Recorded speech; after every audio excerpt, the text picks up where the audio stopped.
Mic check, mic check, mic check, mic check, mic check, mic check. Mic check, mic check, mic check, mic check, mic check.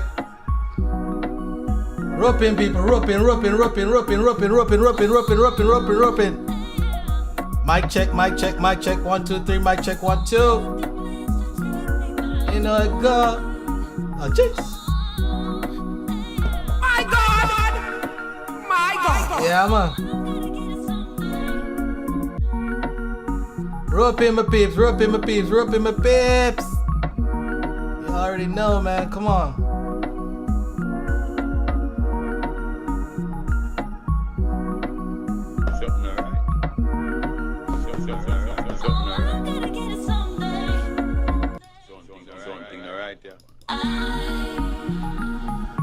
Roping people.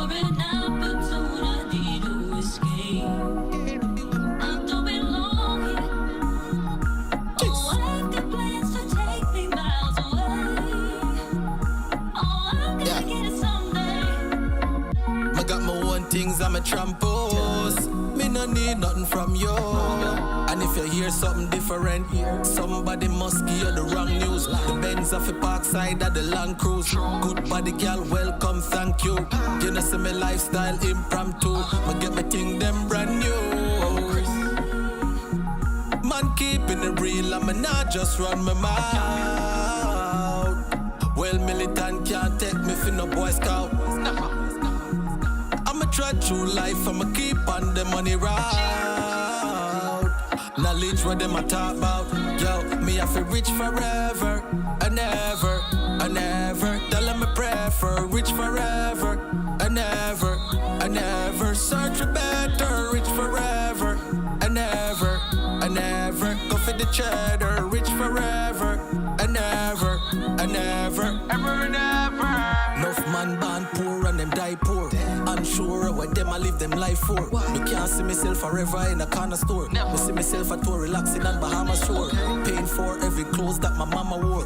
Right now me guaranteed to be a guarantor. Full time and start think like entrepreneur. Move up to the top and level the score. Man keeping it real, I'm not just run my mouth. Well, militant can't take me for no Boy Scout. I'ma try through life, I'ma keep on the money route. Knowledge what them I talk about. Yo, man I feel rich forever and ever and ever. Tell them I pray for rich forever and ever and ever. Search for better, rich forever and ever and ever. Go for the cheddar, rich forever and ever and ever, ever and ever.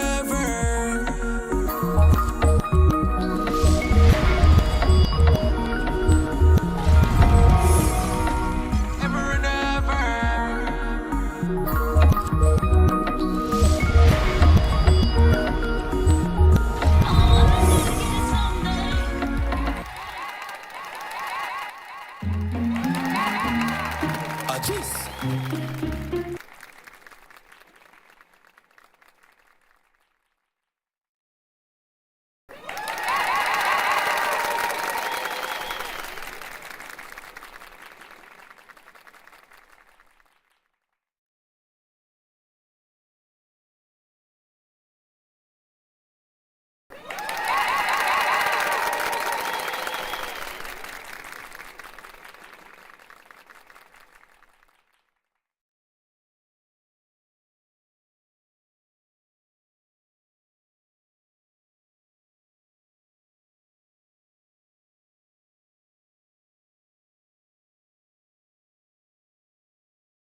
Something alright. Something alright, yeah.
Mic check, mic check, mic check, mic check, mic check, mic check.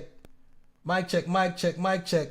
Guys, oh, okay, no audio, no audio, no audio. Oh, guys. Yo, people. Oh, I beat myself. I beat myself. All right, y'all hear me good now? All right, perfect, perfect. I'm sorry, guys. Just noticed that I was yapping along without my audio on, but thank you guys for pointing that out. Yeah, all right, cool. All right, so guys, let's reset the live. Let's reset the live. Hey, let's clap it up for me. Let's clap it up for me talking with no audio, guys. All right, cool. Live and live. All right, bless up, bless up, bless up everybody on the live. Bless up First Millennial Entertainment. Bless up Maria Smith. Bless up the Insightful Edge. You know what I mean? Bless up Anika. You know what I mean? Bless up, bless up, bless up, bless up. All right, cool, cool. So, all right, guys. So, couple things, right?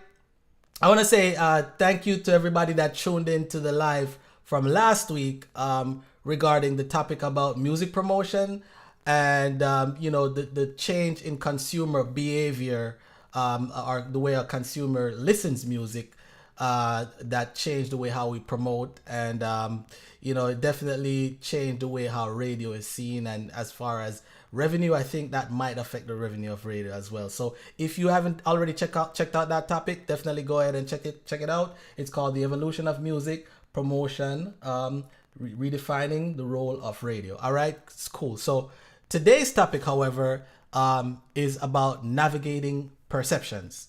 And perceptions is the key word here, because perception is basically the term to which is holding back a lot of people.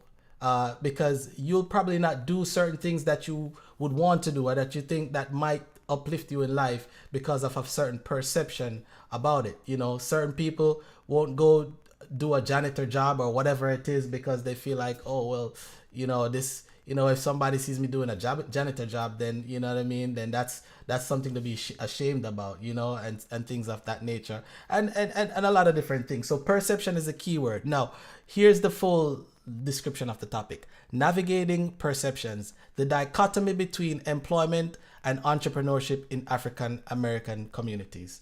All right, so guys, I'm not sure if you have, if any of you have seen the interview with Damon Dash on the Breakfast Club about 4 or 5 years ago. I can't quite remember. It's probably, it was before COVID.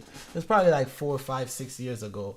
And most of the interview, the conversation around it was about people that work regular jobs versus people that are in position of ownership or entrepreneurs.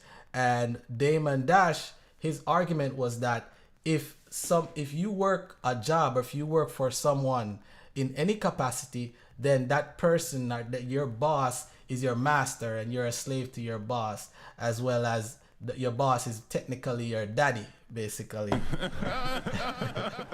So, I mean, does this make sense, or is this damn foolishness? This is damn rubbish, right? Right? So, look, don't get me wrong, guys. I think everyone should inspire to be, I don't want to say a boss particularly, because you can be a boss and you still don't own a company, you know, but I think everybody should be inspired to have ownership in whatever they do to create income for themselves and their family. That's number one, particularly African Americans. I think that's very important. But one of the things that I think wasn't really touched in that interview is that there's a lot of responsibility that comes with ownership, right? And in some cases, you can have some cases to where you can work for somebody and you have a better quality life, as well as you have a better nest egg at the end of your work life, compared to some entrepreneurship opportunities out there. So, you know, not all ownership positions are particularly ideal. I think it's a subjective thing. I think it's a case-by-case thing. However, it's always good to own, because when you own, right, you can dictate the amount of progress and the amount of growth that you can have, and you get to dictate a lot of things compared to if you're working for somebody. But I can't lie, there are a lot of opportunities where people are technically working jobs where it's, you know, it's an all-round great position to be in. I mean, when you think about Wall Street and a lot of the executives that you guys see on Forbes, a lot of those guys, they're technically working jobs, guys. Like, they not to say that they might not have ownership in other, you know, businesses and ventures on the side, but their main source of income is being an executive in a big company. And, you know, they make so much money being an exec to where, you know, a lot, like half of the businesses in this whole country don't even clear that amount of revenue that they make at these companies. You know what I mean? So I think it's a case-by-case thing.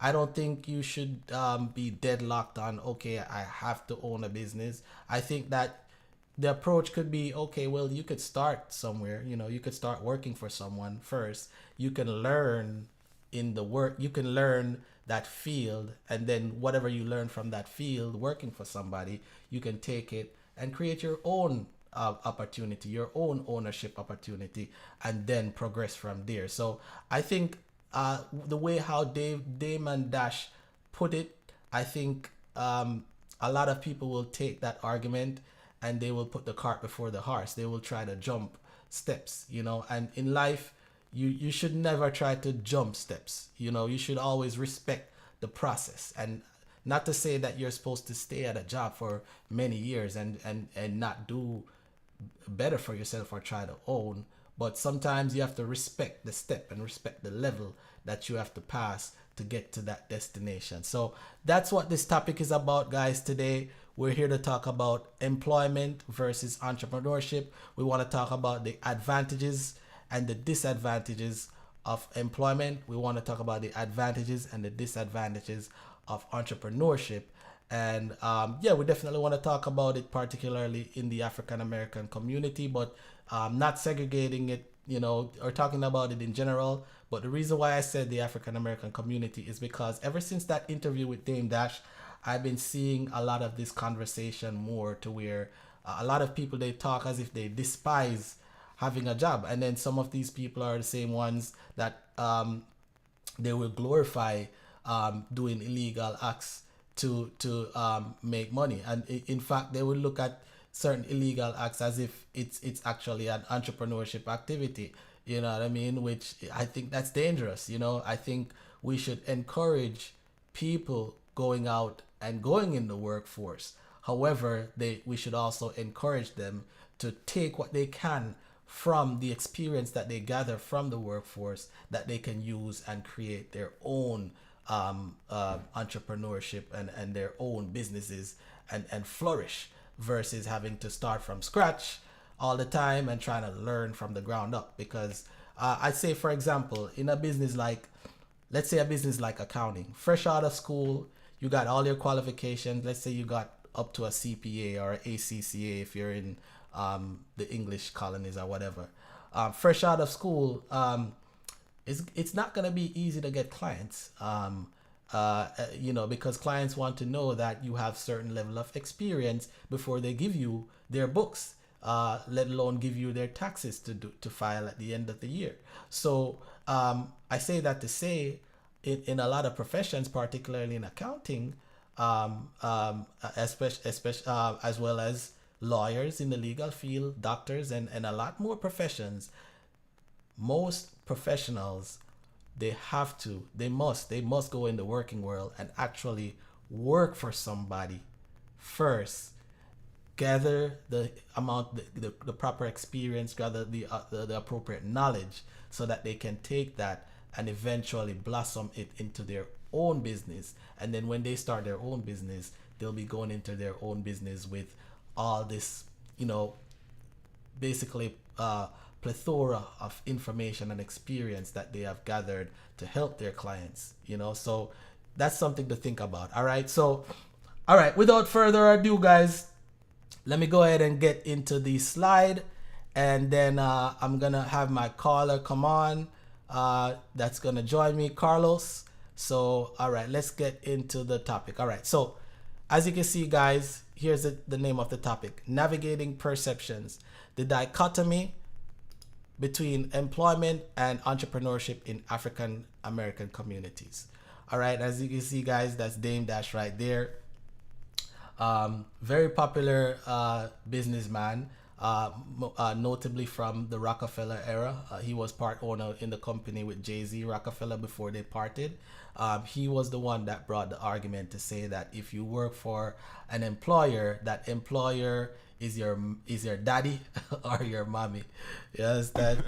So we're gonna break it down today to say, okay, well, is he talking crap, or does he have a point? You know, or you know, or maybe he's saying it in a harsh way, but he's really just trying to inspire the African American community to not just be complacent to have jobs, but actually, you know, venture into ownership and dare to take that risk, you know. So maybe that's his sole purpose, but we're gonna break it down. All right, but before we go into anything else, let's talk about our sponsors, because that's how we pay the bills. All right, so our first sponsor is Katrina Correa Real Estate Professional for real estate purchases and rentals in South Florida. You can she's with Remax Direct. You can contact her at 561-420-4722.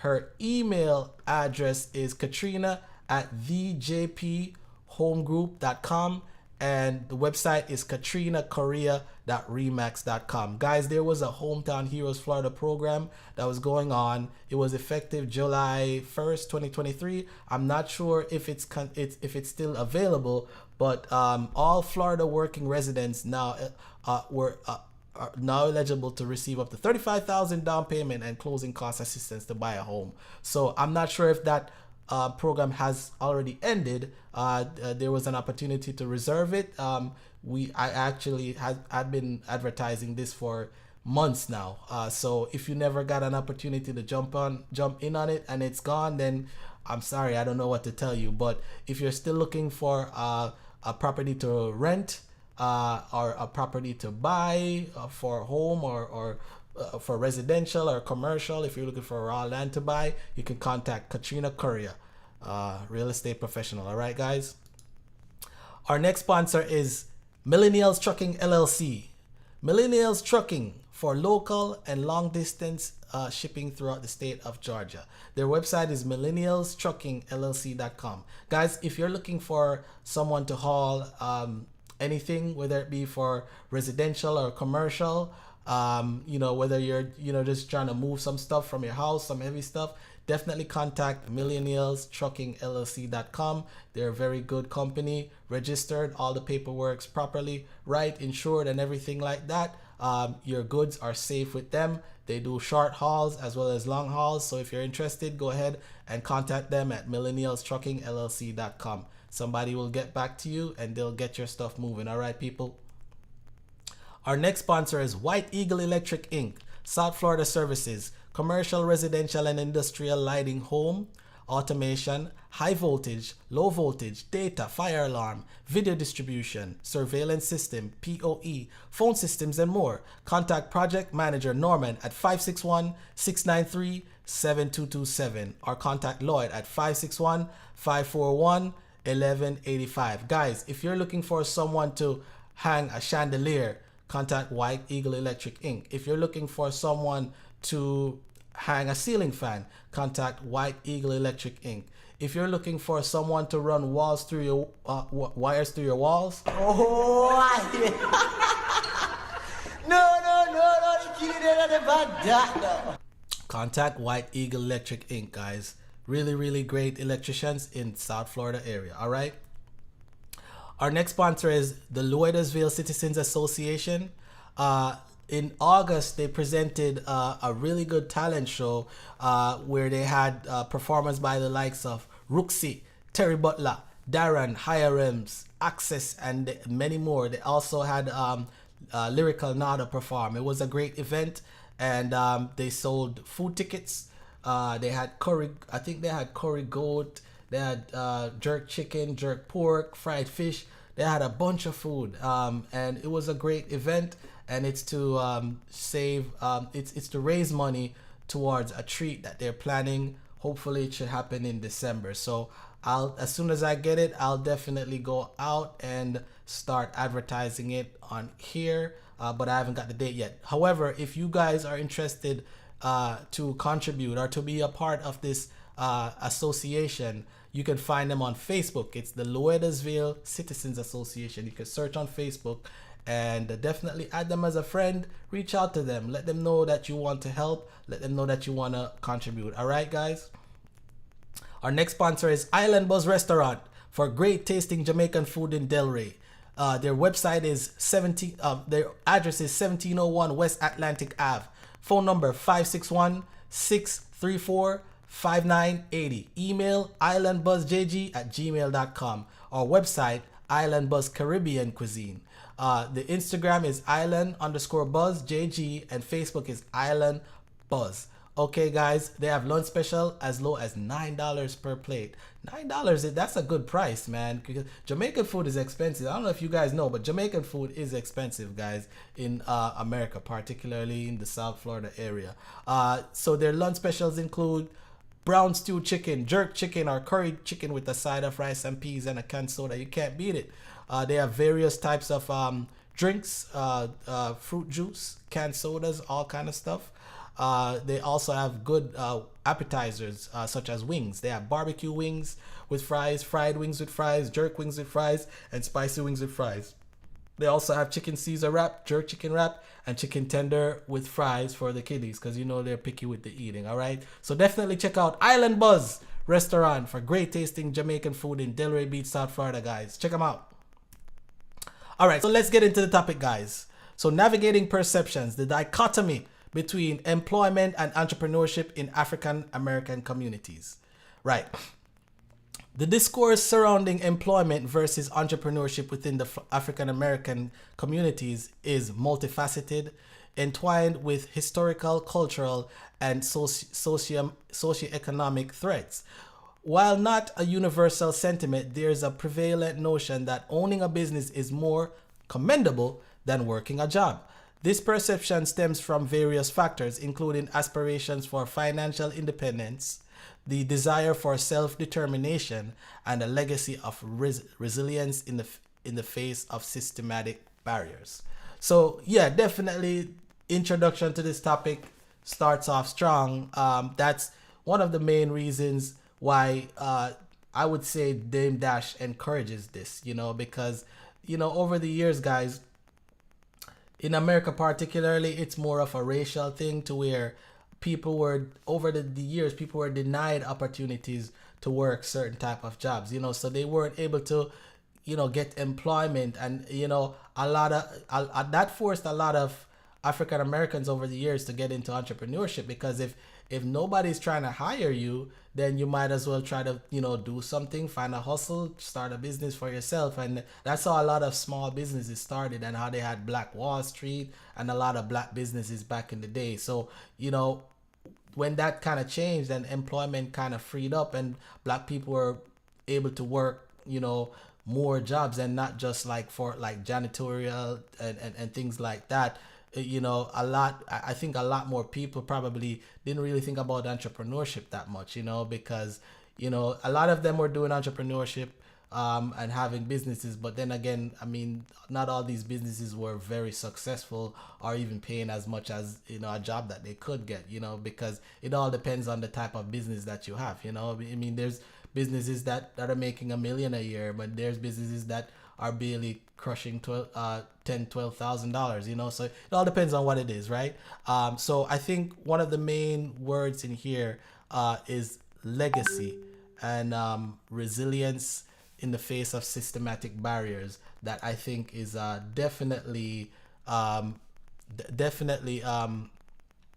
influencing Damon Dash here, and influencing the words that he's saying. All right, so perceived stigma and perspectives. In many African American communities, there exists a belief that entrepreneurship signifies self-reliance and empowerment. This viewpoint often derives from historical struggles against exclusionary practices in the job market, limited access to high-level positions, and a desire for economic autonomy. Entrepreneurship is seen as a means to break free from economic dependency and foster generational wealth. So a little bit of an expansion of or an expounding on the last statement that was said. Entrepreneurship is basically the vehicle to generational wealth.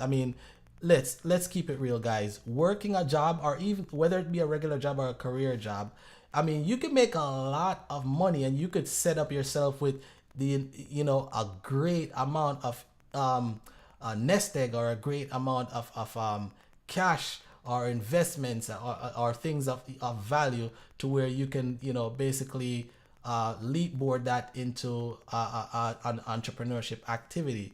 But compared to having your own business, if you already have a business and it can run by itself, and you hire the proper people to run it, then that is what could create generational wealth. And there's a lot of things we could talk about, because there's certain businesses that can create generational wealth, while some businesses aren't particularly like that. Because guys, you have to understand, if you look at the average, if you look at each year, there's hundreds, if not thousands, of businesses that close down each year because, either because of bad management or because of the economy or an industry. You understand? Because you'll have a business and it's going great, and then just so a law got changed in Congress or something happened in the economy that affected your business, and all of a sudden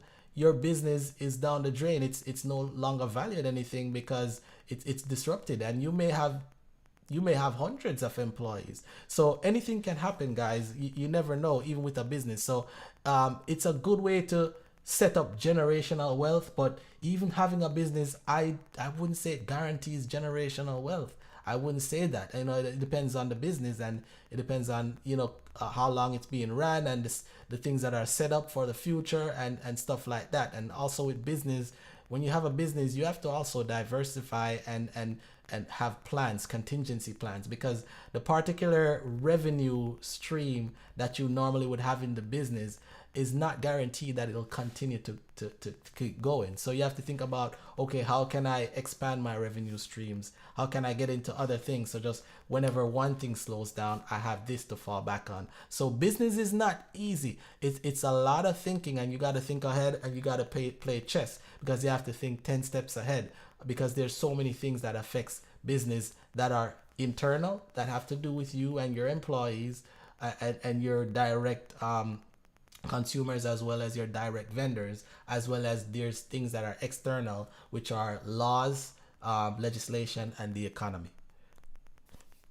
All right, so perceived stigma and perspectives continued, right? Conversely, working a job can sometimes carry a stigma of subservience or limitations in achieving financial goals.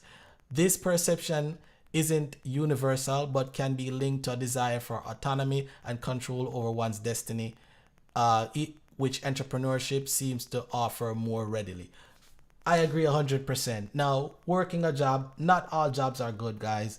There's some jobs that no matter how great of a job you do, they just, they're not having the capacity to do more for you. You understand what I'm saying? Sometimes the job that you're working at, so there's there's some bosses that are, they're kind of to themselves and all to themselves, and they don't want to share more. They don't want to pay more. But then sometimes there's some bosses that want to pay more, but they just can't afford to, and then there's some positions in certain jobs that are kind of like dead end, to say the least. And there's always a cap to where you can get paid. So there's a lot of it's subjective, depending on the company that you're working for, the industry, and it could be very well that there's a lot of headroom for growth and a lot of headroom for making more money, and all that, and more financial success. But it really depends, it really depends. So there's no guarantee. Now with entrepreneurship, there's also no guarantee, but the difference is the ball is kind of more in your hands, with the exception of external factors that might affect you. All right, so advantages and disadvantages of working a job.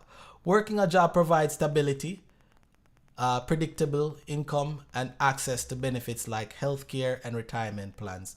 Certain high-paying jobs, particularly in sectors such as technology, finance, and medicine, can yield substantial incomes that surpass many small businesses. However, this path may limit autonomy, control, and the potential for exponential wealth creation. So I did touch this particular part of the topic earlier when I started to read the slide.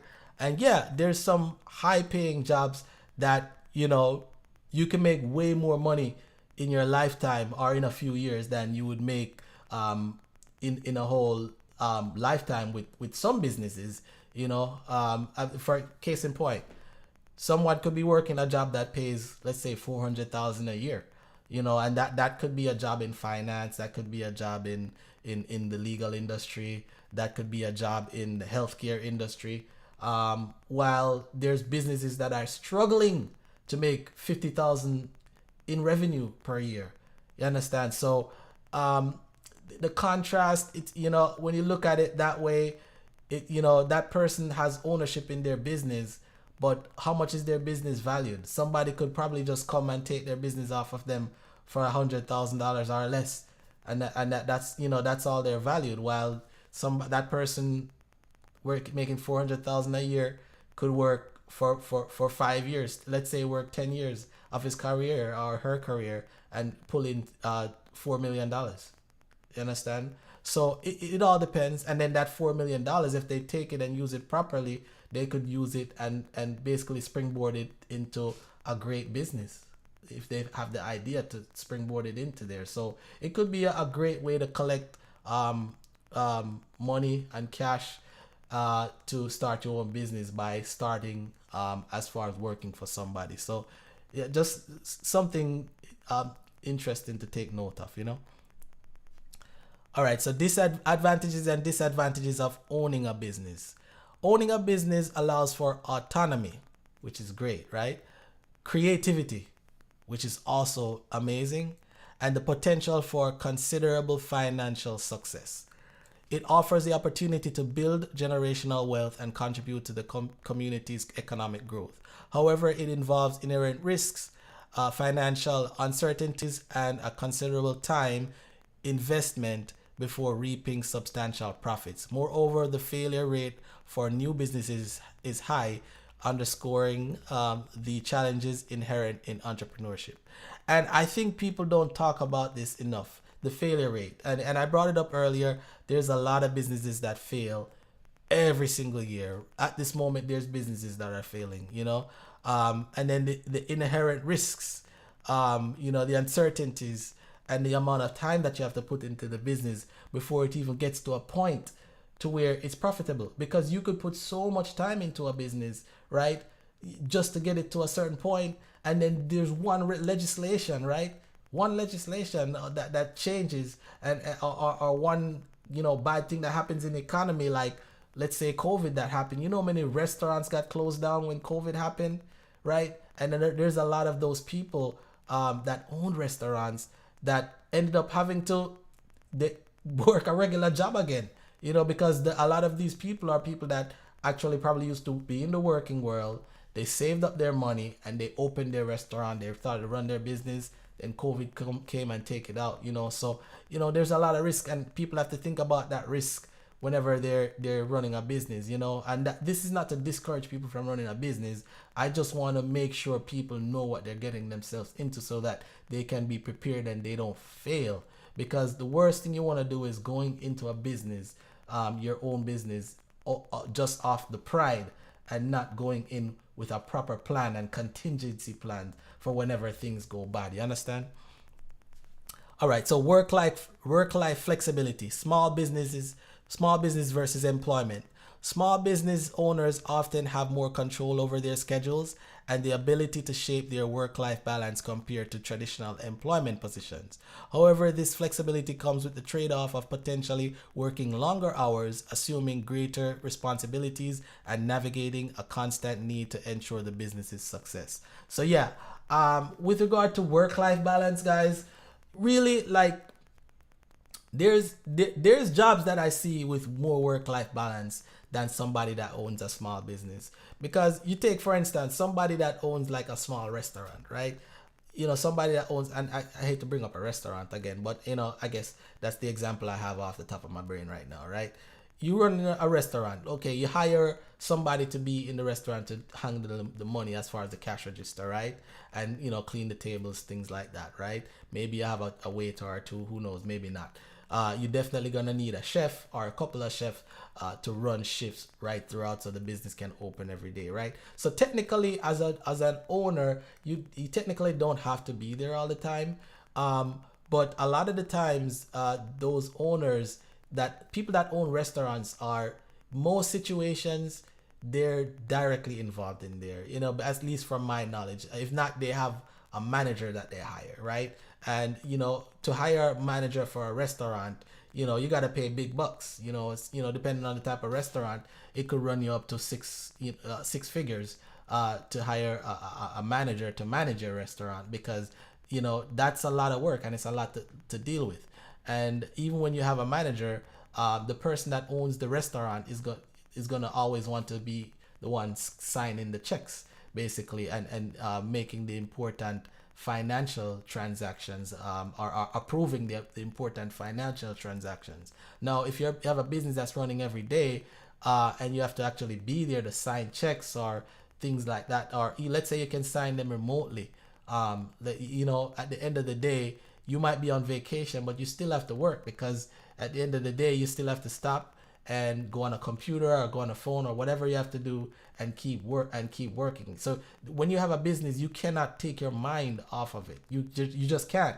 Versus when you have a job, you can totally forget about it on vacation, not accept calls, not do anything, depending on the type of job, not all jobs, until you actually get back to the work. So I think that is subjective as well. I think there's some businesses that are set up in a way to where the owners can have that great work-life balance. But I think a lot of people may not know that small businesses, especially the ones that you have to be involved with, there's not great work-life balance, because you absolutely have to be a part of it, 24/7. All right, so shifting perspectives and nuanced realities. While entrepreneurship holds promise, it's crucial to acknowledge the value of all forms of work. A thriving economy requires a diverse ecosystem that encompasses both businesses and a skilled workforce. High-paying jobs in various industries offer stability, financial security, and avenues for professional growth, contributing significantly to the economic landscape. All right. Conclusion. In conclusion, the perceived dichotomy between employment and entrepreneurship within African American communities reflects complex historical and contemporary factors. While there's merit in fostering an entrepreneurial spirit, it's essential to recognize and appreciate the diverse path to success, to financial success and societal contributions. Embracing a multi-pronged approach that values both employment and entrepreneurship can foster a more inclusive and prosperous future. Ultimately, the journey towards success is as varied as the individuals striving for it, and true empowerment lies in embracing and respecting the diverse routes taken to achieve it. All right, so here are the topic questions, guys. Why is it shameful to be an employee in the Black community? I would like somebody to call in and tell me why. I'm gonna actually let me open the phone lines while I do that. Give me a sec, guys, because I'm gonna have Carlos on the line. But if anybody is interested, I'm definitely open for them to call in and talk about it. So give me 2 seconds. Let me open the phone line. Okay, so it's open. All right, cool. So, all right, so here's the subtopic, the subheadings. Can all businesses be passed down to kids? Is that true? Are all businesses able to pass down to kids? What if you have you're a doctor by profession, and you have a small office where you're the sole doctor there, and you have maybe one nurse or a couple health professionals helping you. If your child is not gonna be a doctor, will your child be able to inherit that small office? I'm assuming that they would have to actually hire a medical doctor to replace you, because you're gonna need a medical doctor to have a doctor's office, and they're gonna have to pay them handsomely. So it's things to consider, right? Jobs that make more than businesses. We spoke about that earlier. There's plenty of jobs that make more than certain businesses. Pros and cons of jobs versus business ownership. We spoke about that a little bit, but we're going to have Carlos to call in and talk about that. Learning skills in jobs that you can take to ownership. That we also spoke about earlier, about the skills that you can learn on the job, and how you can take it to your own. For example, like you could go work for a car wash, you know what I mean, like a mobile car wash. learn how to wash the car, learn how to do all the technical things, the buffering and the wax and all that thing, all those things, right?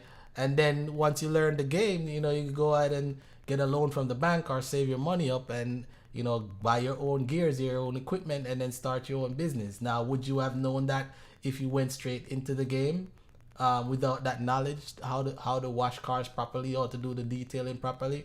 It might sound washing cars might sound simple, guys, but it's not as simple as what you might think when you're talking about mobile detailing. It's more of an intricate thing, and it comes with experience. You know, you don't just get up and do it like that. There's a lot of things that you could really mess up, especially when you're dealing with people's cars that are valued in the tens and the hundreds of thousands of dollars. All right, and you'll need to have insurance as well. Ownership as silent partner. We want to talk about, you know, being a silent partner in a business, investing and not having to really do anything and not being involved in the decision making, but sitting down and collecting dividends or sitting down and collecting distributions. Do most small business owners have more time than people with jobs? We kind of touched that a little bit. I want to hear Carlos's opinion on that. Self-employment, entrepreneurs, investors. So we're going to talk about self-employed versus entrepreneurs versus investors. There's actually a difference, and we're going to have Carlos break that down. Retirement plan and how much you need to retire. We're not going to talk much about this, but we're going to touch it a little bit. I really wanted to squeeze this in there because I think this is not being spoken of enough. A lot of people, they're not saving for retirement, and even if they're saving for retirement, they are, but they don't particularly have a plan towards it or a goal. They're just saying, oh, let me put this away. But guys, if you're saving for retirement, you really need to have a plan and a goal. And look, this is not going to be financial advice, but we just want to talk about it, and, you know, just talk about things that people might not think about, you know? All right, guys. Meanwhile, I connect Carlos. Let me go ahead and let me just play a song, right, to take us through while I connect the call Carlos. So just give me a few minutes, guys. All right, boom.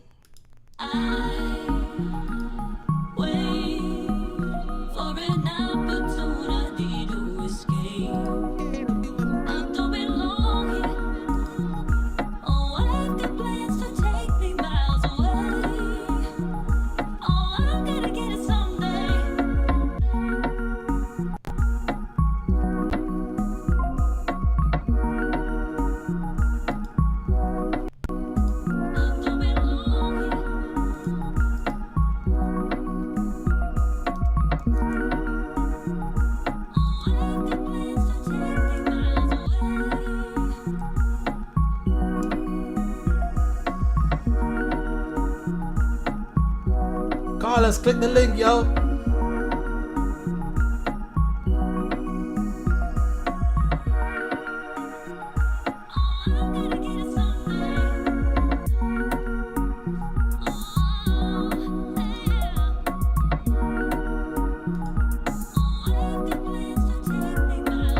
Big up everybody on the chat, yo. Big up First Millennial Entertainment, Maria Smith, The Insightful Edge, John Michael Russell.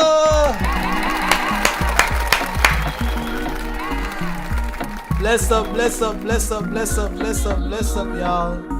Yeah, man. Everybody on the chat, yo. Bless up, bless up, bless up, bless up. Yes, sir. All right, hold on, people, hold on.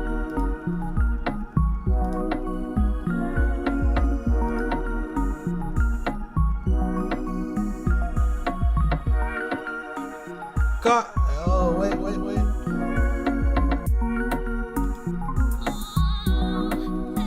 Carlos. Hey, what's up, bro? How you doing, man? Bless up, bless up, bless up, bless up, bless up, bless up. Everybody make some nice at Carlos. Make some nice at Carlos. Well, go on. Yeah, I'm there, man. Take you in the line. As always, Tristan. Very interesting topic, you know? Yeah, man. Yeah. Hold on. Yeah. Wait, I think I'm getting a glitch right here. I don't know what's going on, but let me see if I can fix it. My so it looks like my screen is like jumping. So just give me a sec here. Let me see what I'm not doing right. Hold on for a sec. Okay. So then my camera. Let me see what's going on. Something's wrong with my camera, man. Hold on.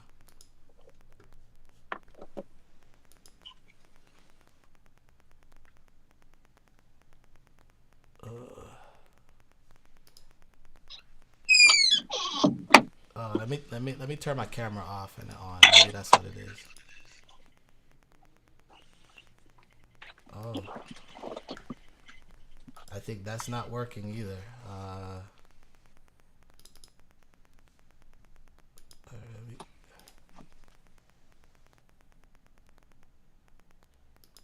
Okay. All right, but much better, I think. Oh, wait. Okay. All right, I think it's fixed now. Carlos, can you hear me? Yeah, I can hear you clearly. All right, my G. Wagwan.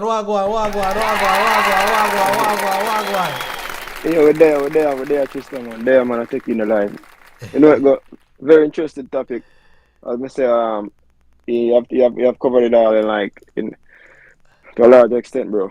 We're like, Yeah. this is really like a topical discussion right now because every now and then you hear this talk about whether or not you should be an employee or you should be a boss or you should be someone who's just making money, well, whatever it means. But I mean, as you rightfully said, there's a lot of intricacies that comes with both.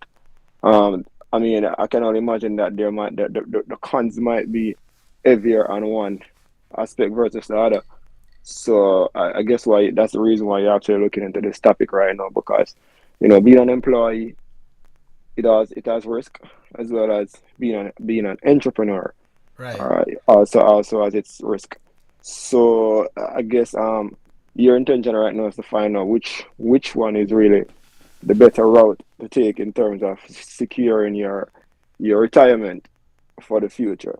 So I mean, because at the end of the day, if you're gonna choose to become an employee, you're gonna choose to become an entrepreneur or a business owner or self-employed, whichever category you want to put yourself in. Then of course you have to think about what are you securing for the future financially, because you cannot anything that you choose to earn your income, you cannot just think about the money that you're gonna earn today. You also have to think about what are you gonna be having for your future. Whereas if you have kids, you have to think about generational wealth. Right. So those are some things that we all have to factor when it comes to switch from being an employee to become an entrepreneur and vice versa. Because as I said before, they all have their cons. I mean, whatever questions that you have to ask right now, just about it, I'm willing to answer it and give my portion. And please, whoever is listening, everything that I'm saying might not necessarily be gospel. I'm just giving my opinion on what I know, and I am not necessarily a financial coach right now. But whatever I know, I will share it. The little that I know, I can share it. Well, all right. I mean, Right. Full disclosure. Yeah. To everyone out there listening. Yeah, definitely. I think I'm gonna speak for myself, Carlos, but I think I'm also speaking for you as well. This is not, what we're gonna say. This is nothing. This is no financial advice, right? We're just discussing financial issues, so people can decide what they want to do with their own life financially, and they could go get a financial advisor if they're looking for financial advice. But we can discuss financial things and the things that are current, that's going on. We just can't give anybody advice or tell them what to do, basically. Yes, because we don't want anybody to come at us and say like this. Tristan was said, you know what, you should close down your business and go back and get a job. vice versa. So we don't want to be held accountable for any Exactly. of this any information that we're given.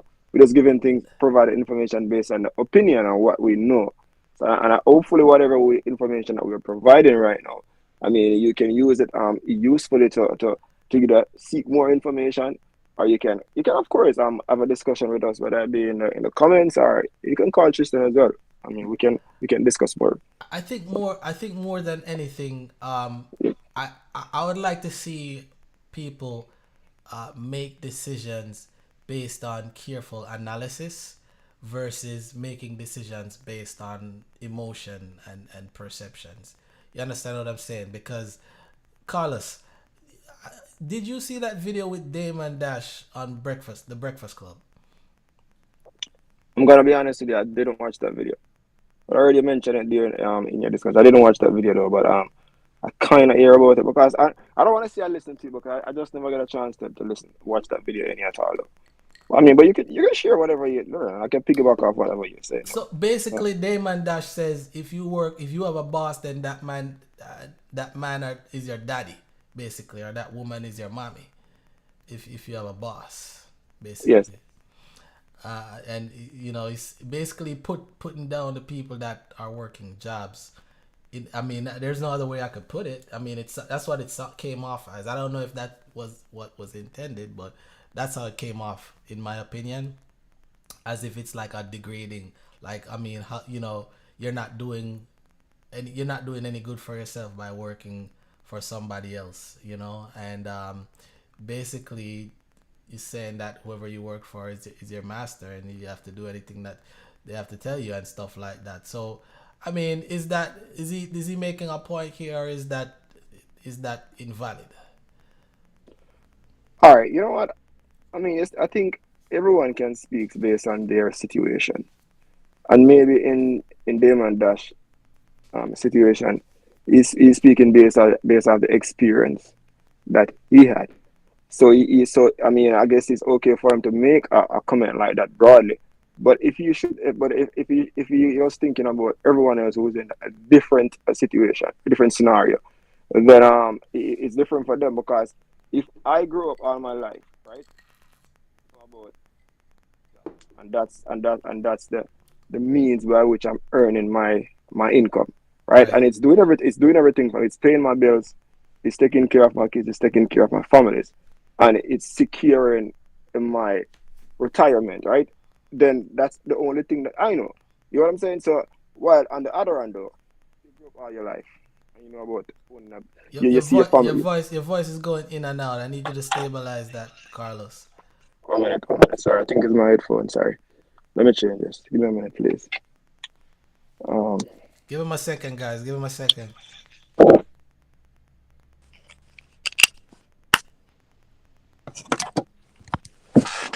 can you hear me clearly? Yeah, perfect, perfect.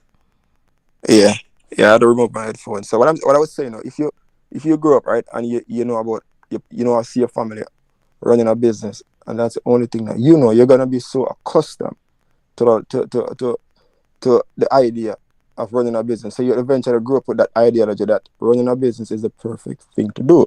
Right, But then, right, but then you might just see your family running a business, but you don't necessarily know the risk factors and the process that's involved in running a business.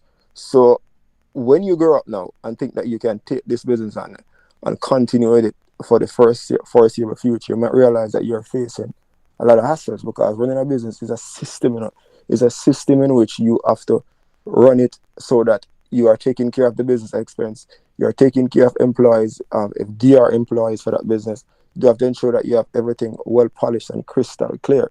right. Now, if you're not doing all those things, then you're gonna realize that you're gonna face some stumble. Now, I said this to say that, like, so the person who actually grew up knowing about running a business, they will just think that, oh, this is the right thing to do. But really and truly, there are risks that involve. So just to pick back to what you asked about Damon Dash now, I think when he made that broad comment about like an employee is like working for us. If you're being an employee, you're like a slave.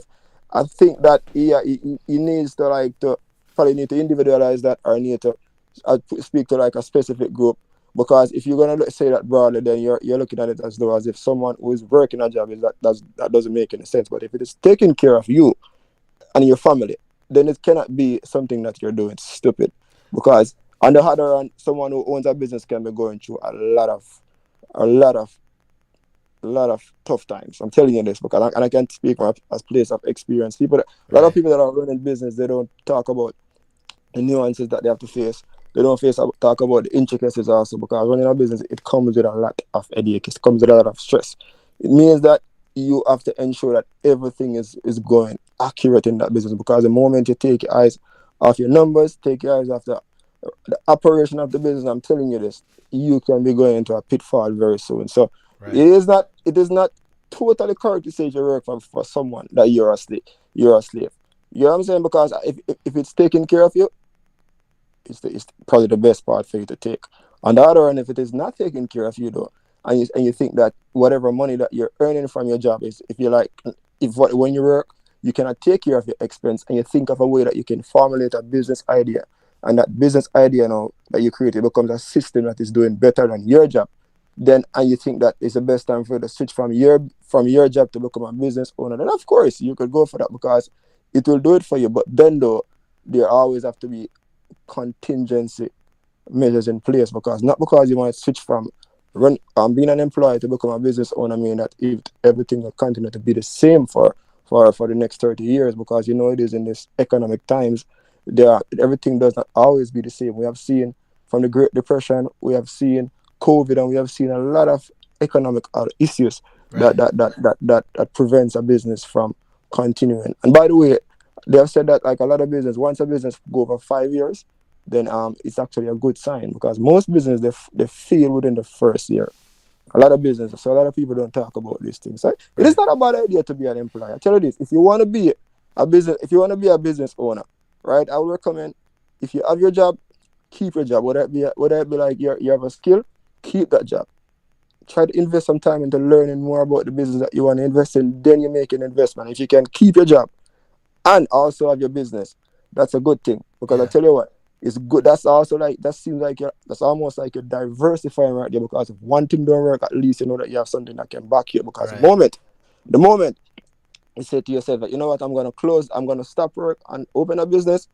Trust me, that's a big risk there. You have to be careful of the type of risk that you're taking on. If you're gonna just jump into a business, your risk appetite have to be very high because things might not just work out for you, and then you might risk losing your family, lose your home, and a lot of things that you can lose by just making a big jump like that. So I tell But you what, go ahead, sorry. what about this? Because I don't think Dame Dash.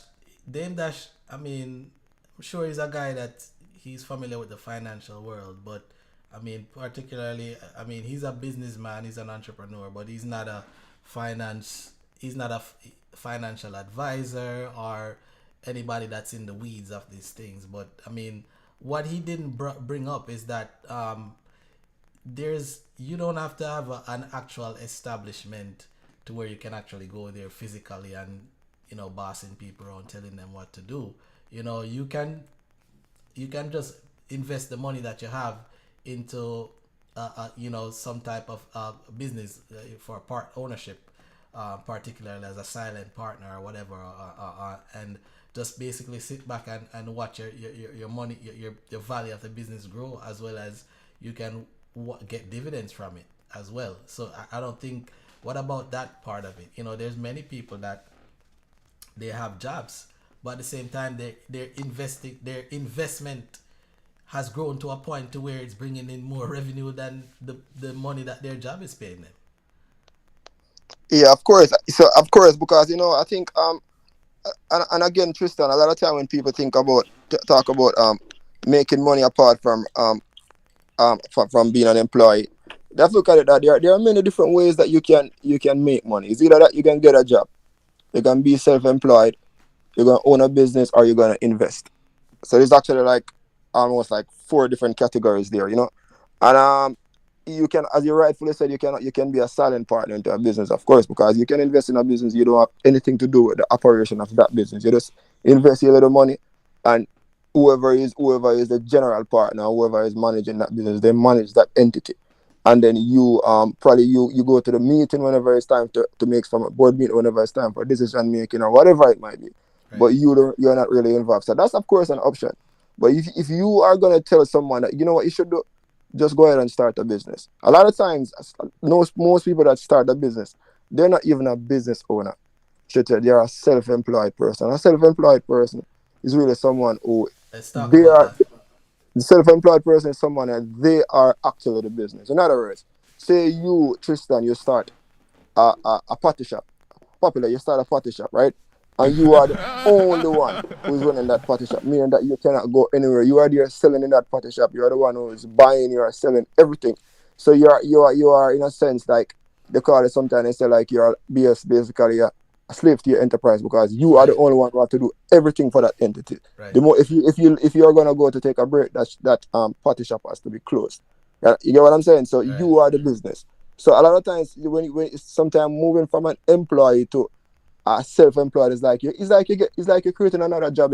It's not really you're not really as much as though you have an entity that you create as a sole trader. It's not like And you you are. can't go on vacation with a job like that, because No, there's nobody no, to cover you. Because you no. you are the business. Yes, you are the business right there. So right there you are the business. So a lot of times I think there's a lot of misconception comes when you talk about somebody being a self-employed person. I have experience with that as well. Being Talk a about this, self-employed, Carlos. Talk. I'm sorry to cut you off, but I yeah. want you to differentiate being self-employed versus being an entrepreneur versus being an investor, because I think a lot of people have that confused. All right, so let me explain. So a self-employed person is basically someone who is more like a sole trader, right? You own, and I'm gonna use the example of the potty shop. You own a potty shop when you are the business. You are the only one who is running that entity. In other words, you do not have a partner. So if you go, the business it also goes. So there is no foreseeable future for that business if you should pass away. The business is dead. All right. An entrepreneur now is a different situation now, meaning that you you either invest in that business as a partner or is either a corporation, right?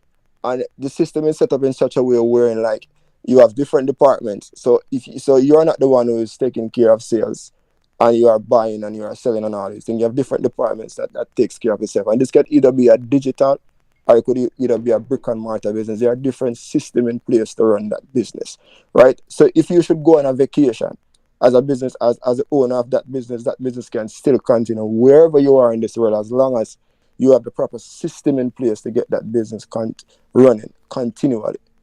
In that sense, you own and you are not necessarily only owner because the business it can either be either be a partnership, can either be a corporation.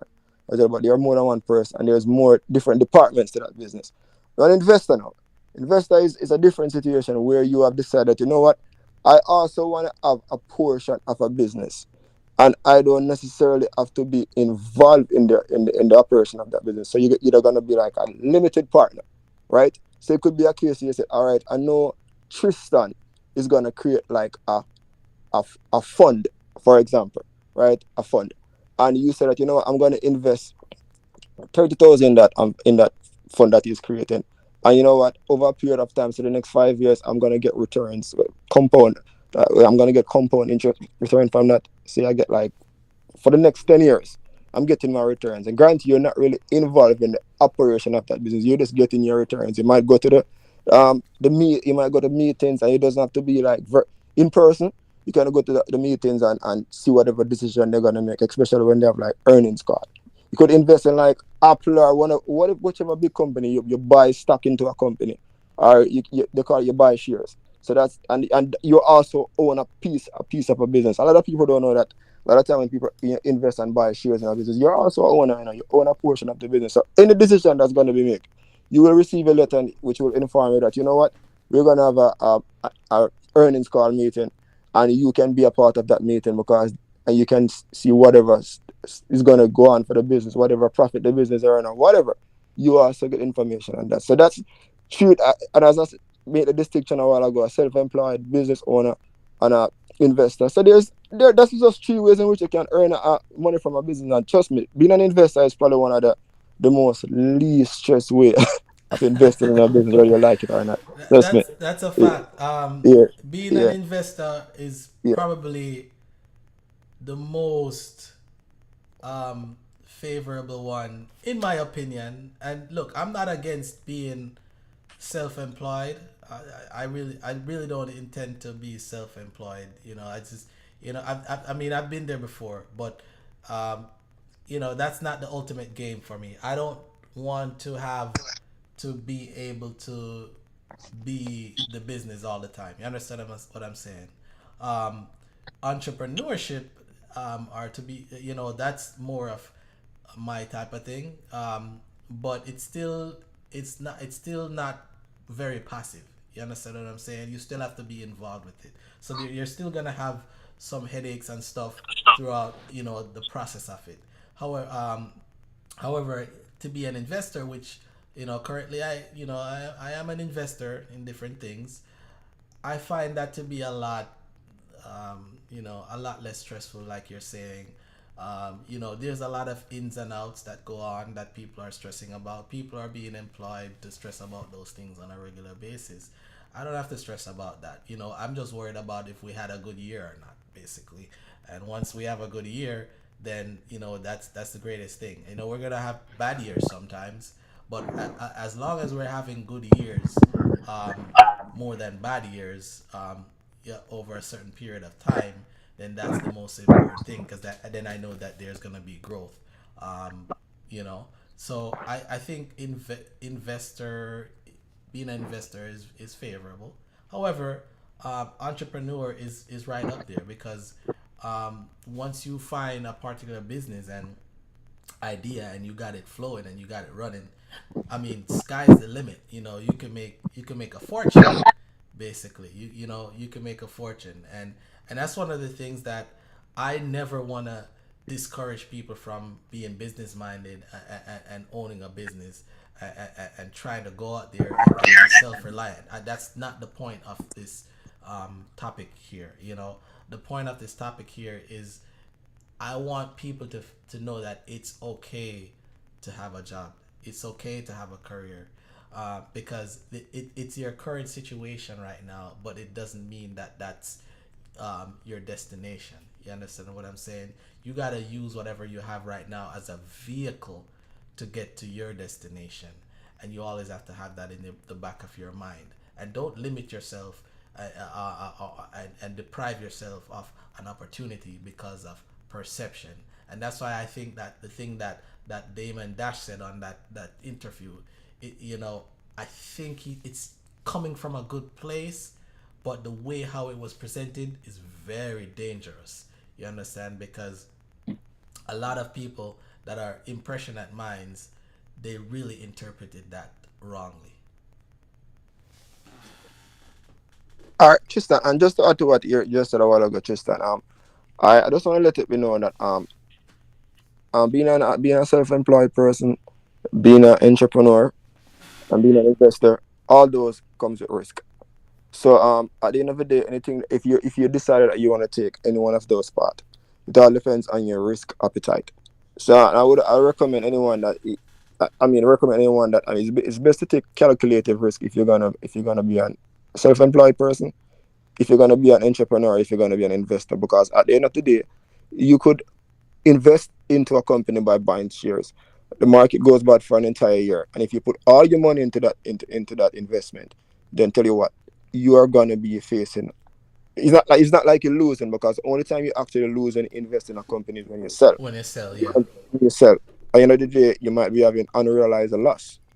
But as long as you sell, that's when you're gonna realize your loss from an investment. Right. So I mean, I said this to say that anything that if you're gonna invest, it has to depend on your risk appetite. Because if you do not have the risk appetite, a very high risk appetite when it comes to investing or starting a business, you are gonna face yourself into a lot of turmoil going on the road, because you didn't do a lot of research, and you just feel like you just did something because of FOMO. Everyone, what John is saying, that, I think you should invest in a party shop. And I would just say party shop because it's one of the popular one. But invest in a party, man, because party has sell. But when you invest into party, guess what? is not working out for you. But It's not on working a out. side note, though, a party shop is probably not a bad investment, because everybody likes patties. If you can get those patties to taste really good, then you might be in business here. But you know what though? But you know what? If you're baking those patties now and say Tom is baking better patties than you are, then you know what? Then nobody might just not buy your patties because somebody say, guess what? I'm gonna continue to buy Tom because Tom is doing better. So tell you what, you sooner or later you might just be out of business because and I'm just talking like Jamaica perspective. Jamaicans will support the product that is better. So you might need to go ahead and improve. But I mean it can eventually work. But I just said this to say that like it's not always good to do things based off a hearsay. Do your research because if you don't do your research, trust me, you're just setting up yourself for a big failure. And you have to understand business and understand investment and understand everything. Don't FOMO. FOMO always lead to failure All right. because every you go ahead, Tristan. No, I'm gonna let you finish. Go ahead. No, I was just saying just don't FOMO because for most time when you FOMO and get into something like a worse if it's because of the bubble, that bubble will eventually burst and you'll eventually regret that you have make a hasty investment based on what you hear and not your friend or someone is saying on the internet. Because I realize these days you have a lot of internet financial advisors out there who are telling people that you should invest in this and invest in that. Right. But I mean we have to be careful. All right. So what say you about this, right? Because let's just ride on the fact that Damon Dash says, "Oh, you're not supposed to work for anybody," right? What if you want to be? What if you want to have an accounting business, bookkeeping, doing taxes? What if you want to have a doctor's office? You want to open a small doctor's office or a dentist office, right? What if you want to open a small law office? What say you about that? How long do you think that a kid just coming out of a residency, right? A kid just coming out of law school passing the bar, a kid just coming out of accounting school just passing the CPA, and so on. How fast do you think that they will grow by starting their own business straight out of school? All right, I tell you what, though, Tristan. You see, and you see, I think that this varies though, because it all depends. Sometimes starting a business, right? Sometimes there's a lot of factors that can determine whether or not you grow. And location. That's a big factor. Location, your experience and your expertise, and how well you deliver the service, and how well you market it. That has a lot to do with it because you Well, know what? what Yeah, I'm saying, I'm sorry to cut you, but hold that thought. What I'm saying, these are people that just left university and they haven't worked for anybody, but they're starting their own practice. So all what right. say? So Yeah. all right. I mean, so even if they're just starting their own practice, it could be okay. What if I mean, so you just say if they're starting their own practice by themselves with no partner, or just you thought They just got out of med school residential. They just passed their CPA. They just passed the bar. They never worked in the industry before. They never worked for somebody to see the ins and outs. They just opened up office and said they're gonna practice. I mean, if you just like blindly get out of university and they say, all right, I'm going to start a CPA firm, start a law practice without any experience, it is clear that you're going to set yourself up for failure. You know what I'm saying? It's That's what almost I'm clear that you're trying to going to set say. yourself up for failure because the thing is that, I mean, but though, don't get me wrong. If you are starting that business with somebody who is experienced and you're going to learn from that experienced person, No, then you can learn. that's not the case because then that person would be the basically that's a different case versus it. Yep. Yeah, I'm talking That, about somebody that's starting straight out of school, yeah, I never mean, worked in the field before, that doesn't have any clientele. honestly though, if you're going down that path, you're definitely setting yourself up for failure because I mean, once you are when you graduate from university, right? You're graduating with a lot of information that you haven't utilized as yes in your career, meaning that you haven't gone to an organization if you're an accountant and learn what does the true process of accounting is as it relates to like you closing a company's books, or if you do auditing an entity, or if you do taxes for individuals and businesses. So if you haven't gone through those process where you learn and understand what does it take to be in an organization that deals with those form of accounting or taxation, then you cannot go ahead and start in the business, because no one is gonna even be convinced to give you their business if there's no sign that you have any prior knowledge or experience of doing those form of taxes or accounting or bookkeeping. Same Exactly. applies to a lawyer. If there is no evidence, if there's nothing to show that you have clients that you have like working with over a period of time, whether it be business or individuals, again, no one is gonna give you any work. So if you just come out of university and say you're gonna set up an entity, you're gonna set yourself up for failure. So I mean, I think probably the best thing to do at that point in time is to get yourself in an organization, learn the system. And if you think probably like after 10 years or whatever years, you think that you have not gathered enough knowledge or You information don't that even can have to help you stay to, that long. yeah. I mean, as I said, it all depends on the individual, because for some person they take a longer time for them to matriculate within the in a work Right. environment and learn it to the point where they think they can deliver service. Because sometimes you might think that you can deliver service, but when you have your own business and you're confronted with somebody who have a scenario that you have never dealt with before, then tell you what, you're gonna find yourself at that spot where you might have to ask someone, or you might tell yourself, you know what, I am going to wing it, and by winging it, you might eventually fail the client, and by failing that client, that's gonna be a bad reputation for your business, and that will run you out of business. So I it's don't good to care have how information. smart you are, you're gonna screw shit up. You're gonna screw up people's books. You're gonna screw up people's health. You're gonna screw up people's teeth. You're gonna screw up people's cases. You're gonna mess up. You know why? Because coming out fresh out of college, man, listen, you have base knowledge, but you don't have the work experience. You know, you don't. I remember coming out of college, I had the background knowledge, but I didn't really know anything. You know, I didn't really know how things work. You have to work in the field first, man. Whether you're gonna do it as an intern, or whether you're gonna actually have a real life job, when it comes to certain type of professions, you need to go out there and work for somebody. Now, is that shameful? No, it's a step that you have to take before you go to the bigger step, which is ultimately being an entrepreneur.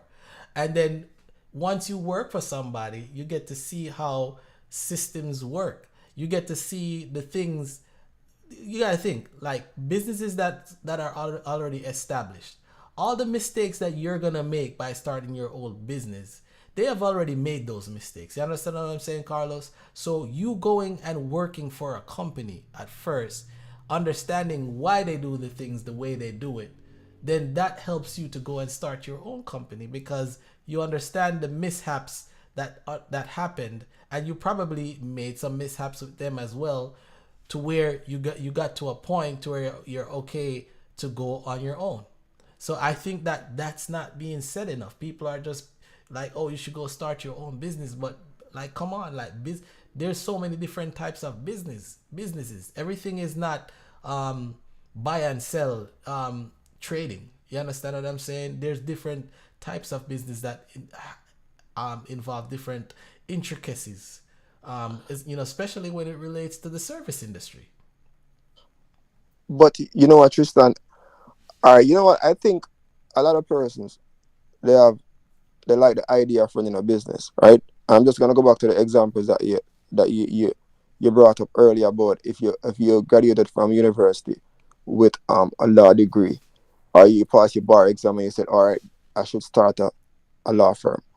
You know that you might graduated from university and pass your bar exam and everything, but you might not just be the right person to run a business, because you might like the idea of running a business, but you are not ready to run a business, because a lot of times you might understand law, and as much as so when you're gonna draft, you can get someone to do a business plan for you, and you will say, all right, I'm gonna start my law firm, right?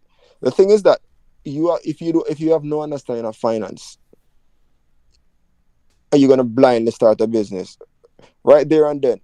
when the business starts and things not going your way, you're gonna find yourself in a very stressful situation because you don't understand your numbers.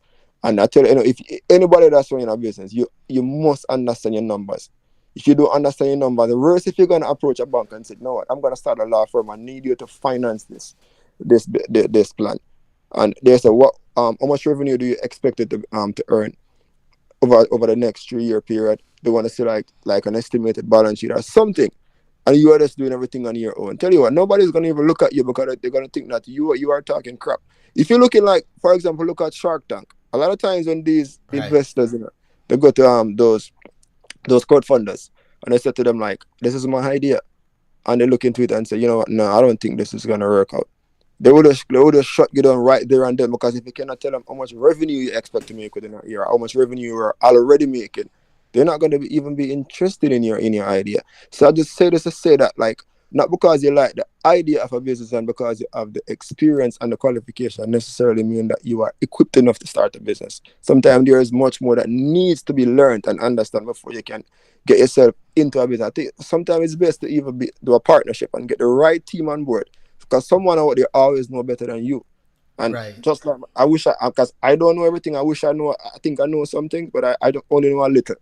So if I don't know something, sometime I'll research. I'll ask somebody who's already in that field already, and I ask, because it's good to learn from somebody who already gone through the test of time. They have faced the hurdles and they know what it takes to even fail. So that's just my advice, recommendations. To them. All right. So, all right, let's progress, right? Yep. Can all businesses be passed down to kids? All right, you know what? You see, it all depends on the level of experience, right? Because tell you what, I might grow up as a child, see my father run a business. All my life, I see my father running that business. And say, for example, I'm just going to give you in two different scenarios now, Tristan. Say, for example, my father is just running that business, right? And my father is just running that business, man. And I know that all I can tell is that I get money to go to school and it takes care of my education and all of that. But I have never been introduced to the business. I know nothing that goes on in this. I just know that my father is running a business, and probably my father is, I would say, he's a rich man, you know? So, you know what? So far, it reached to the point where my father decided, you know what, I'm going to pass on this business to me, right? I might make a total mess of that business, because tell you what, I have no understanding of that business. I know nothing what it. I don't know what my father is doing, because for once, he never took the time to show me what's the in and out of this business, and neither was I interested in that business. So I was only, I might even run that business because I think it can make some money. But when I started to do it, I make a total mess. Now, on the other hand, right? If it's a case where my dad is running a business and I have been from ever since I'm growing up, he was teaching me the in and outs of that business. In other words, I know everything that goes on in that business, and it even gives me some role in my younger Right. time, like to manage certain aspect of the business and deal with certain Get you runnings, involved. get me involved. So you realize that now, if it comes to a point where my dad decides that, you know what, Carlos, it's your time to take over this business, and of course I can take it over because I've been involved from a longer time. So I said this to say, like, it all depends on the relationship between the parent and their child or whoever, to decide if you can pass on a business. So not in every case is a good idea to pass on a business to your child or your children, because it might be a total mess. And on the other hand, though, it will be good if that child understand businesses. So So a small, let's say a small doctor's office where that doctor is basically the only doctor there, or a small accounting office where a guy is doing taxes and he's the main accountant there. Is that those type of businesses, what you say about those are a little bit harder to pass down because those could technically fall under the self-employed type of category just because the business won't be able to operate without them. And let's say if you're trying to fix that, then you'd have to hire somebody that's a professional to take over those roles, which is going to cost you. And the business has to be doing you know, well enough to pay that person because you're gonna pay a professional, and it's he or she's gonna demand a high salary, you know. So that's gonna be a big expense on the books right there. for those kind of entities, Tristan, for law firms and accounting firms, trust me, you have to have the experience, professional experience, and sometimes and a lot of times qualification when it comes to taking on those form of entities. So if a dad has his law firm and the son has no experience about accounting, it's gonna be hard to pass on that entity to the son or the daughter, whoever they. That was the moment that passed away, that business will just go right down. Same thing for the law firm, because anyone can just say, I'm going to be a law. I'm going to just have a law firm and start to practice law. You have to know laws, and there's a lot, and have the qualification as well. It just don't work like that. If you're talking about like a simple little grocery shop now, a grocery store, it's a different scenario, because I mean, anyone can sell, but that will still fail as well if you don't understand your numbers, the numbers. So I don't think like in every case like you can pass on an entity to your loved ones or your son. If it's worse, if it's a one man business cannot is not easily passed on. Most of the time when you pass on, the business is gone as well. Yeah. So No, I totally see that. I think it's small things like that that it's just not communicated. It's just like, oh, you should go out and own a business, but they don't talk about that because a lot of the ideas that people might come up with that, okay, well, this is the business that I want to do. A lot of them are self-employed businesses. And look, I don't get me wrong. At the end of the day, it's still yours. And I don't want to get that twisted to make it seem as if you should be discouraged to be a self-employed person. But you just still have to acknowledge that if you're self-employed, you're damn near basically working for somebody, because if the business is all revolved around what you're doing, and if you're not there, then the business can't operate.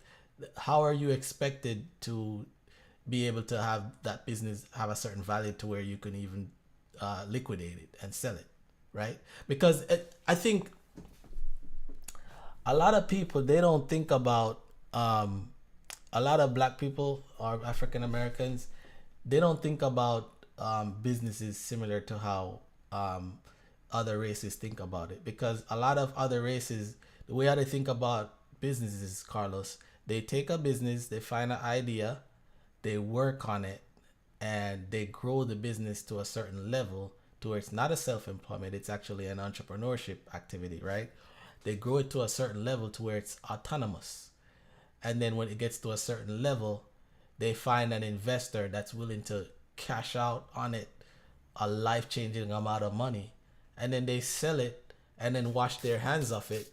They don't have to think about it anymore because they already got like a big payout that's that's basically generational wealth, and they could focus their lives on just spending their money and enjoying it until they think about going into a next venture versus having to have the headache of thinking about that business all the time. Because at the end of the day, it's nice to have a business that you can work on and know that it's there. But then there's people don't talk enough about the peace of mind to where you can grow a business to a certain level, sell it for an incredible amount of money, and then just vacation for the rest of your life, and your kids are still left with generational wealth. yeah, people generally, I mean, and that's why I go back to the same argument that I mentioned earlier, that if you're getting into business, you should not just do it because of the idea of it, not because of the idea. And a lot of time people will say your passion, you should be passionate about an idea if you're gonna invest. Sometimes I don't know if I'm totally like 100% up for that, because a lot of times you might be passionate about something, but you just like the idea of it. Sometimes you might be confusing passion with idea, not knowing that you need to know much more about what you're gonna get yourself invested in, so that whenever you face tough times, you'll know what to do to navigate through those tough times. And so that, I mean, if it's a case where, like what Tristan said, you need to cash out on that business, that you just need to make that decision, because sometimes we have to know that as business owners, sometimes we have to let go. Let go is very important. Don't just do a business. If sometimes we might just do a business because we think that I love this idea so much and I cannot see myself not doing it. A lot of times knowing that you're stifling yourself in stress and debt and a lot of things.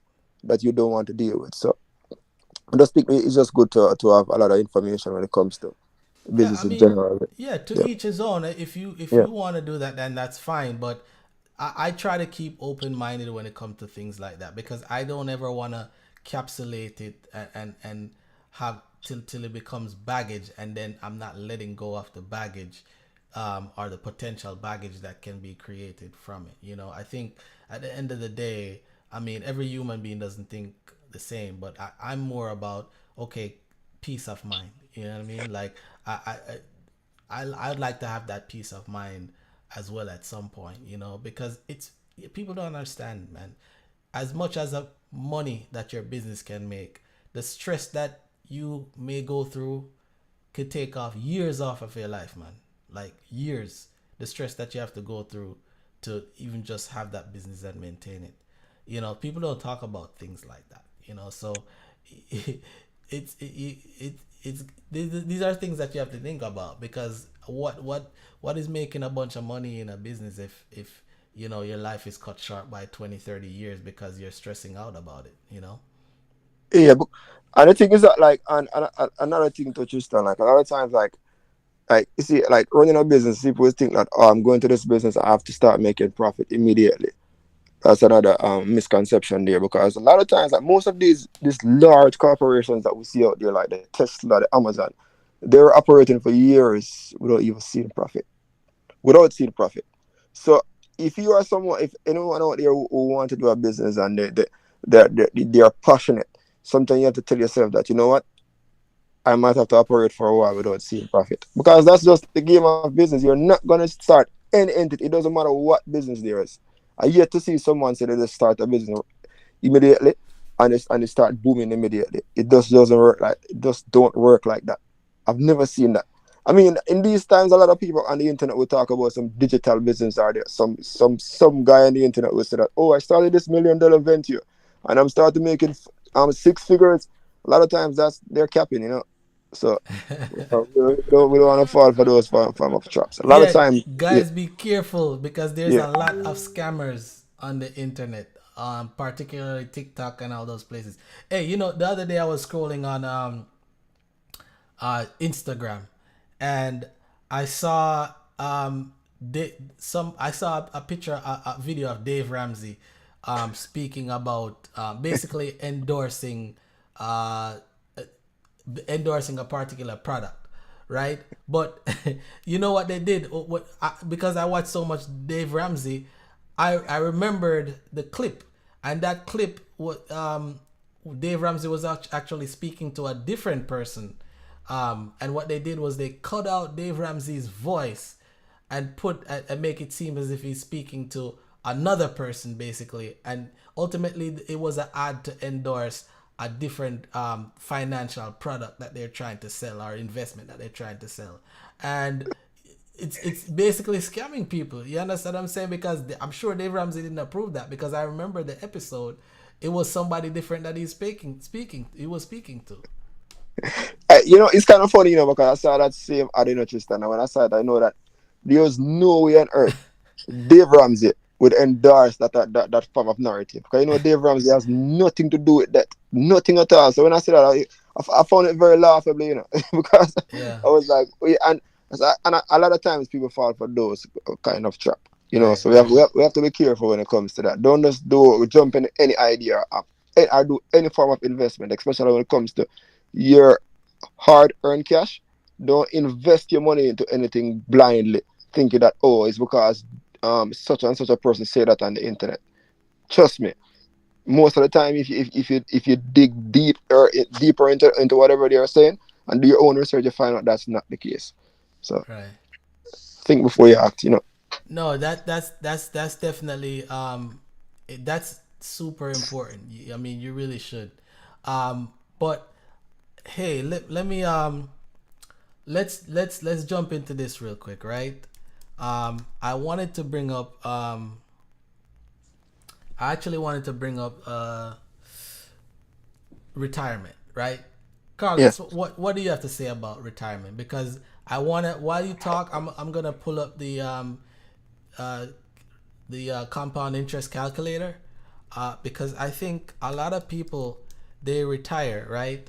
But they don't.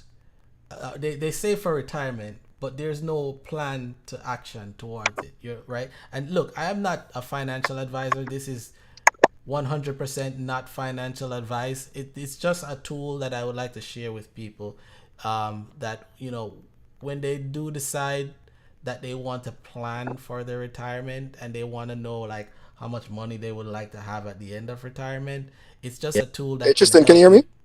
Yeah, can you hear me? Hello? I think I lost you. Tristan, can you hear me? Can you hear me? Yeah, I'm hearing you. Okay.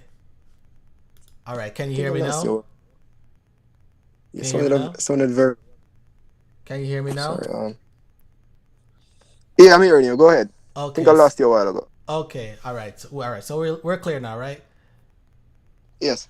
Yeah. So I'm saying I want you to talk about retirement a little bit, and talk about like when people should start at least thinking about saving for retirement, and how serious it is at this point. All right. So you know what though, when it comes to retirement, right? If you think about retirement, right, you're thinking about the time of your life when you will no longer be doing gainful employment. In other words, you're not going to be trading your time to earn income. So the idea of retirement is that while you're working, right, you're nesting away funds in a particular investment vehicle that can give you enough money or income whenever it comes to retirement. So the retirement so that will be able to take care of your expense and your lifestyle that you are living currently. So if you put away enough money so that you can take care of yourself during your retirement age, that's a good thing. Now, when it comes to retire, start putting away money for your retirement. I would recommend that the moment you start a job that's offering a retirement package, as early as in your 20s, if you can start putting away money for your retirement, whether it be you're living in the US and it's 401k, or in another country where they do some form of retirement plan, I think it's best for you to start putting away money as early as possible. Because if you understand that the notion of compound interest, meaning that your money that you're putting in now, it's gonna be compounded at a certain rate based on whatever interest that investment vehicle is providing. If you think about that, then by the time you reach your retirement age, the amount of money that you will see in your retirement, you will be amazed by that, because that just show you that throughout your gainful employment years, you are putting in enough money and you have secured yourself for your retirement age. So I recommend that anyone out there who's in a gainful employment, they should shoot for retirement, because I mean, I don't reach that age as yet, but I've read a lot of people who have gone through that journey, and they have seen a lot of success. So it has proven to work for a lot of people. So I recommend that So you should also follow. explain compound interest, um, just in summary.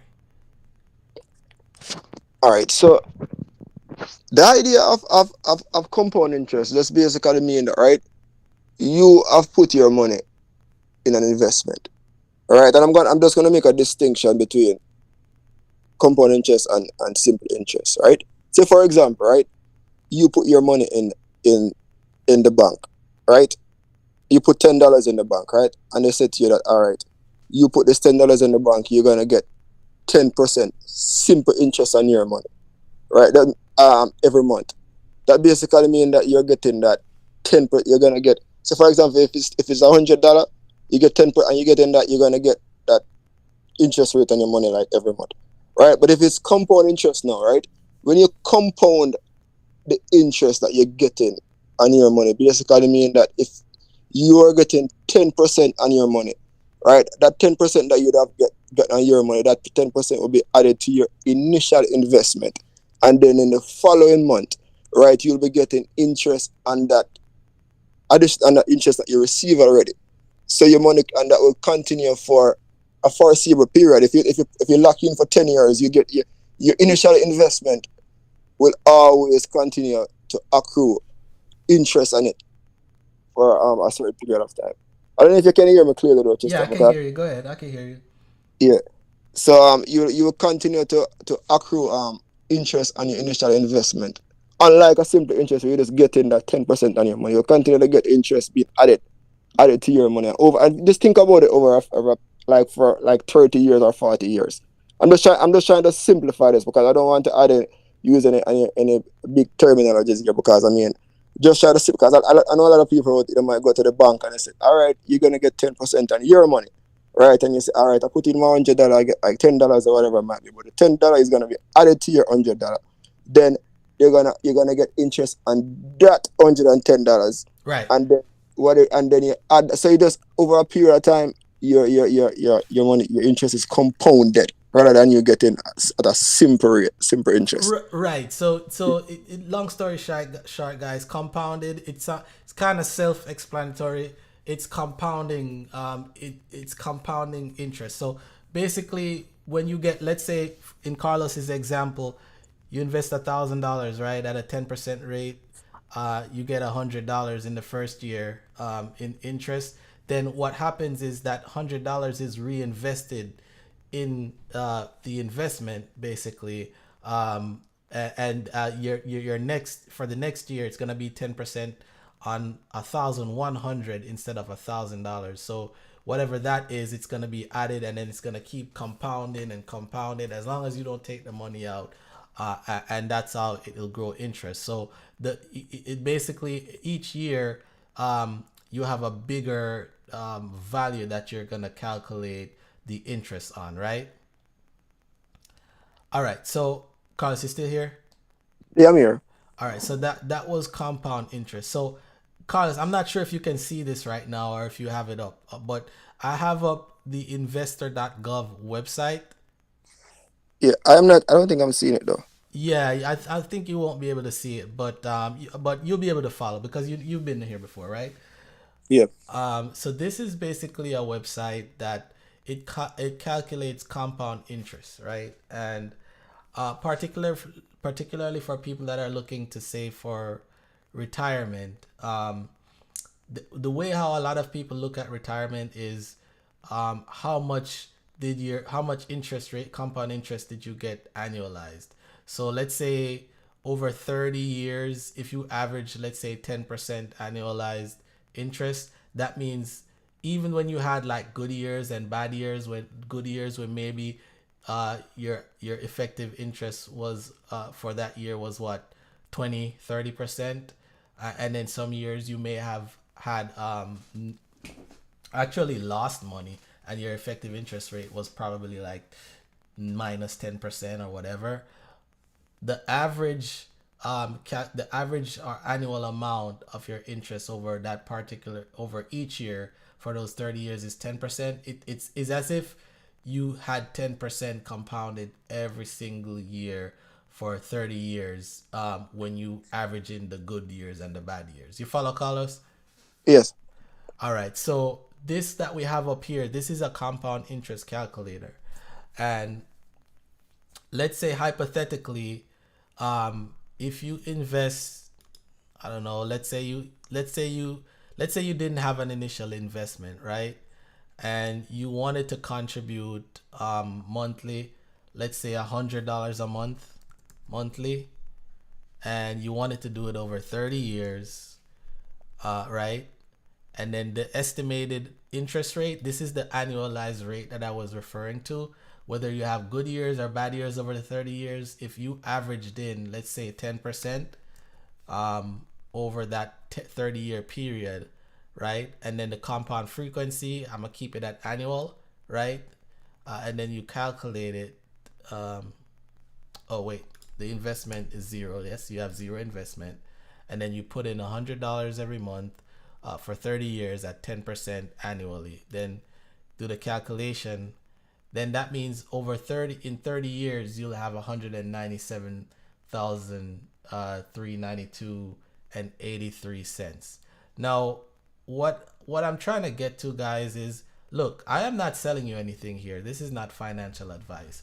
I just wanted to share this tool with you guys for all the people that have a retirement account with their company, or even if they have an individual retirement account, an IRA, or anything of the sort.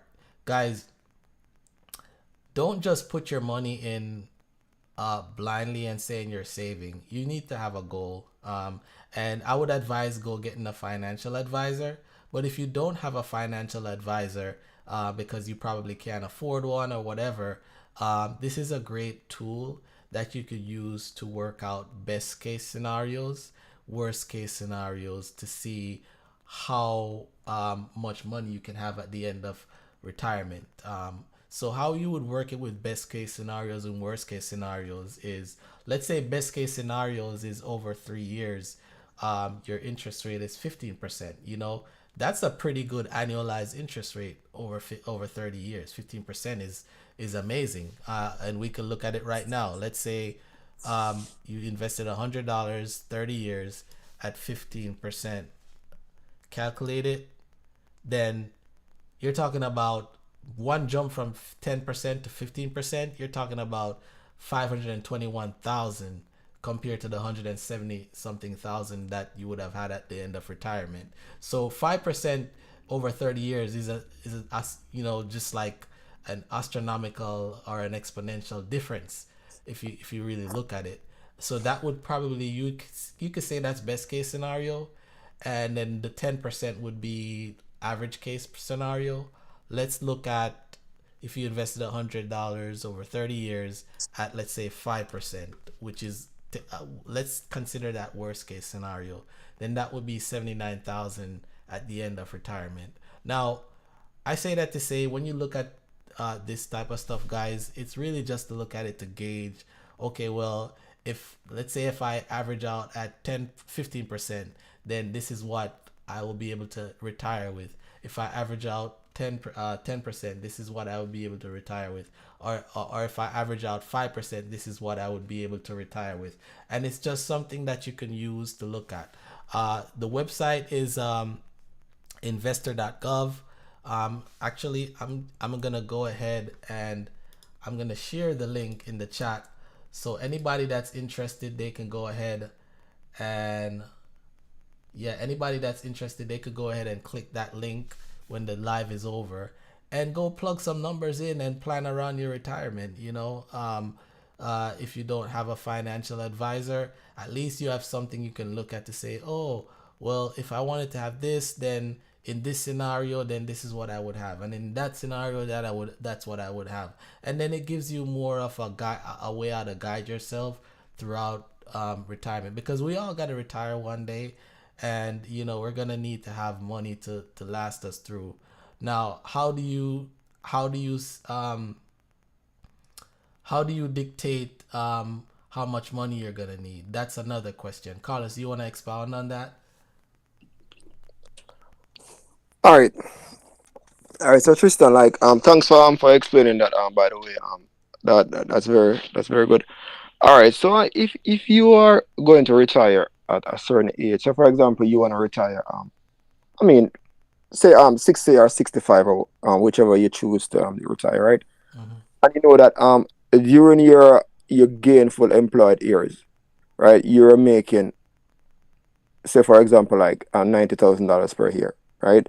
And that was taking care of your expense and all your lifestyles, right? Simple lifestyle right here, right? So if you decide that you're going to retire, and you're thinking about, when you retire, probably you think about living for the next 20 years or Right. or 10 years, right?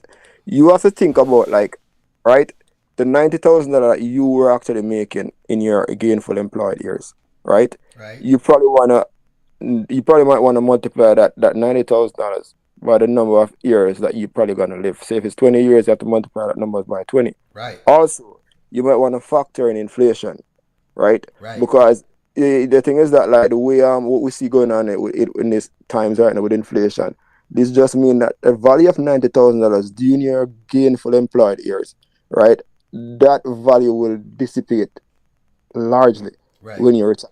So you have to factor that as well. So I mean, if you multiply that $90,000 by 10, if you're living for 10 years and you factor inflation, at the end of the day, that will give you an idea how much money that you will need for retirement. But also, there's another thing that we have to think about. There can also be sickness.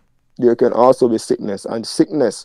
It does if you're just making like $90,000 and you say, all right, yeah, I need that for the next 10 years. Sickness can be right around the corner, and you're gonna Right. need more money. That's why it's always good to to start your retirement from a very early age if you can, knowing that the power of compound interest will work to your favor, so that whenever it comes to your time of retirement, you might not necessarily just have that $90,000 for a year, but there will also you have the potential of compounding your money to the point where you can take care of your expense and your health situation if health conditions should arise.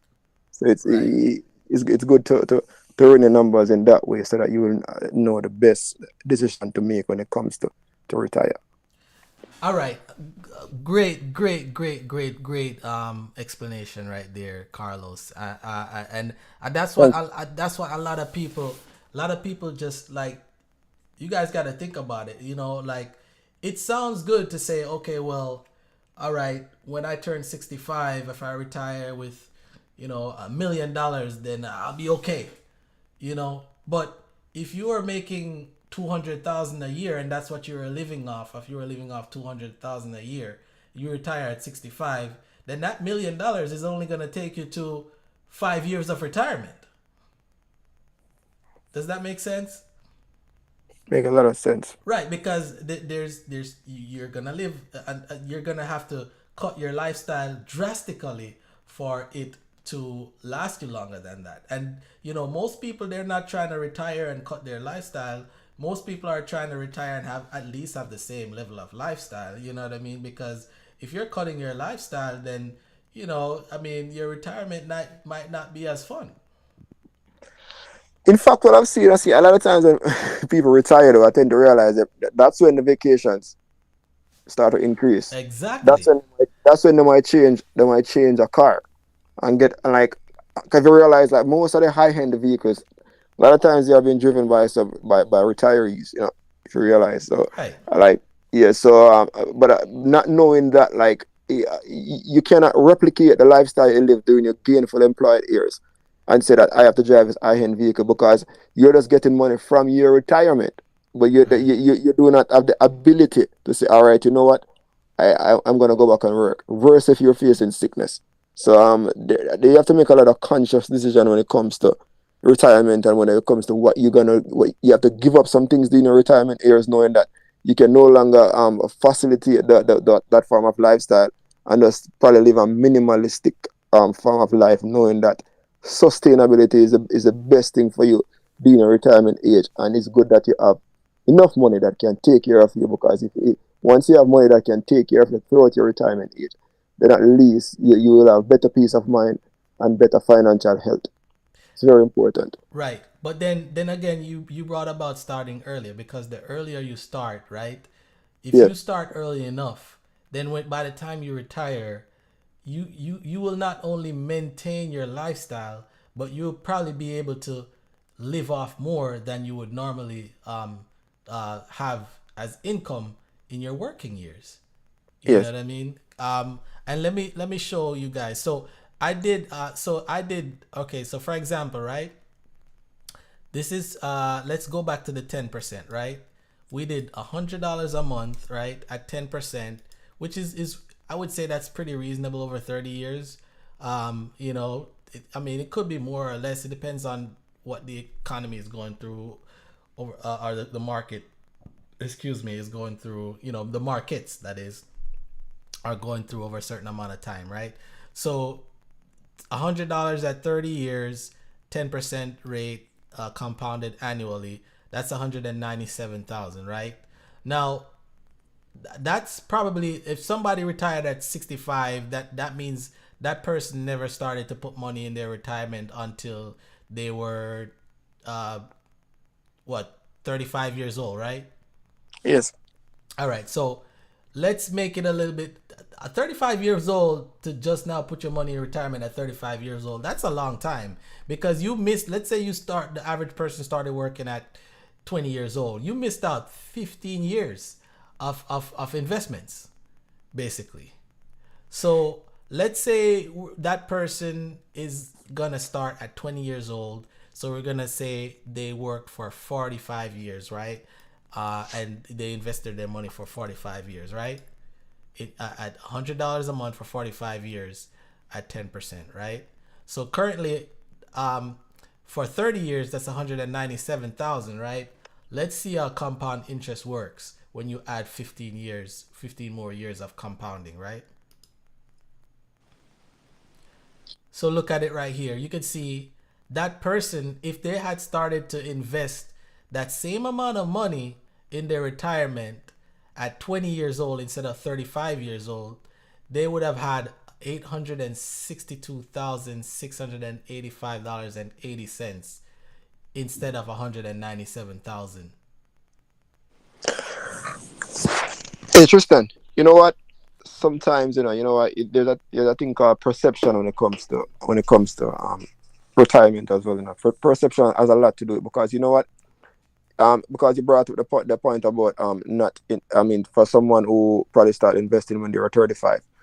You know that, and I heard this narrative a lot of times. Like a lot of 20-year-old kids who just start working, right? They might think that you know what, I am not gonna put any money in my retirement now because tell you what, putting money I can have that money right now to do what Right. I need to do.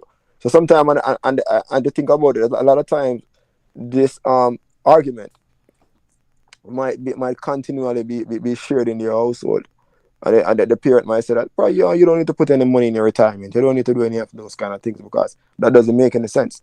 So that child might grow up thinking that, you know what, I don't have any time for that. But reality might hit that individual probably at the age of 35 and they say, you know what, I see my friend Tristan is putting money, he's telling me about retirement and he's putting money in his retirement. And that's when they realize that there's a time for them to do it. So sometimes it has a lot to do with or the perception of investment and retirement and how it's being shared in the house. And I think you know what I think that this probably should be a part of the curriculum, a lot part of more school curriculum because I think I don't know if retirement is probably introduced in a lot of school syllabus, especially when it comes to like probably like some financial education.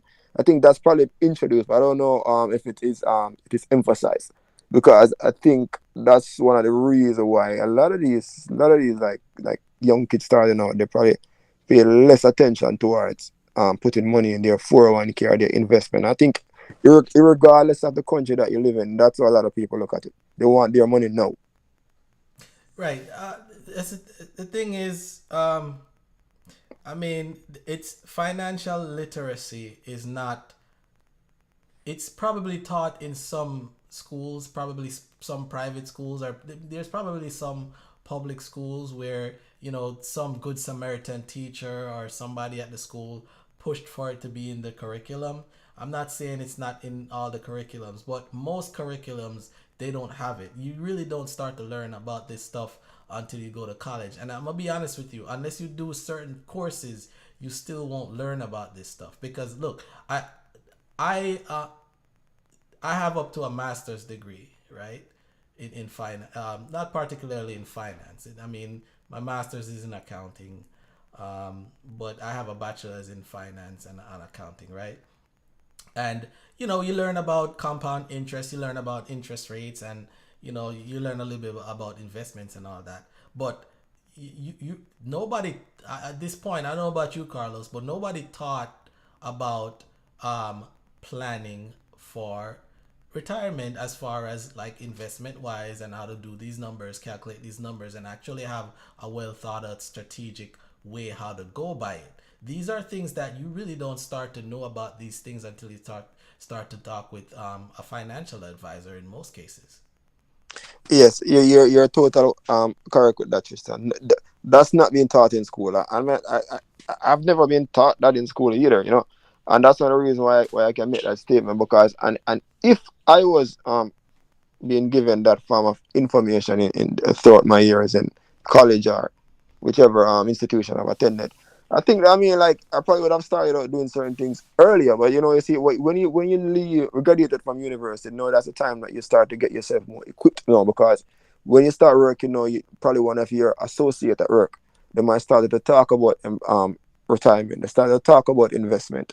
You might start doing your own little research, and you realize, you know what, this is what I should do. But I hope we will reach to a point where financial literacy is more emphasized and eventually become a part of the curriculum. Because if that is being introduced to our students in school at a very early age, I'm telling you, there we're gonna have a more equipped society where like more people are investing, they're making better decisions when it comes to their money, and that can help us to have a more healthier economy as it relates to how cash is being used. I would have a point in time where a lot of people are stressing themselves out when they reach retirement age because they feel like they haven't done well during their gainful employed years, and now they don't have any part to take as a means of securing funding for the rest of their life. So I think it's important to have that information being taught in our school. Absolutely. Yeah, people need to know the power of compound interest, because let's hark back to this example here, right? This person started working at 20 years old, retired at 65, got $862,000 in the retirement, right? And this, mind you guys, this is not. You still have to factor in inflation. Of course, inflation is gonna bring this down as far as the value over that period of time. So you have to think about that. But at the end of the day, that's gonna be the money that they would have had in the same circumstances, right? Now, let's say, which this is not this is a usual case, but I've seen a lot of people work until they're 50 years old, 70 years old, right?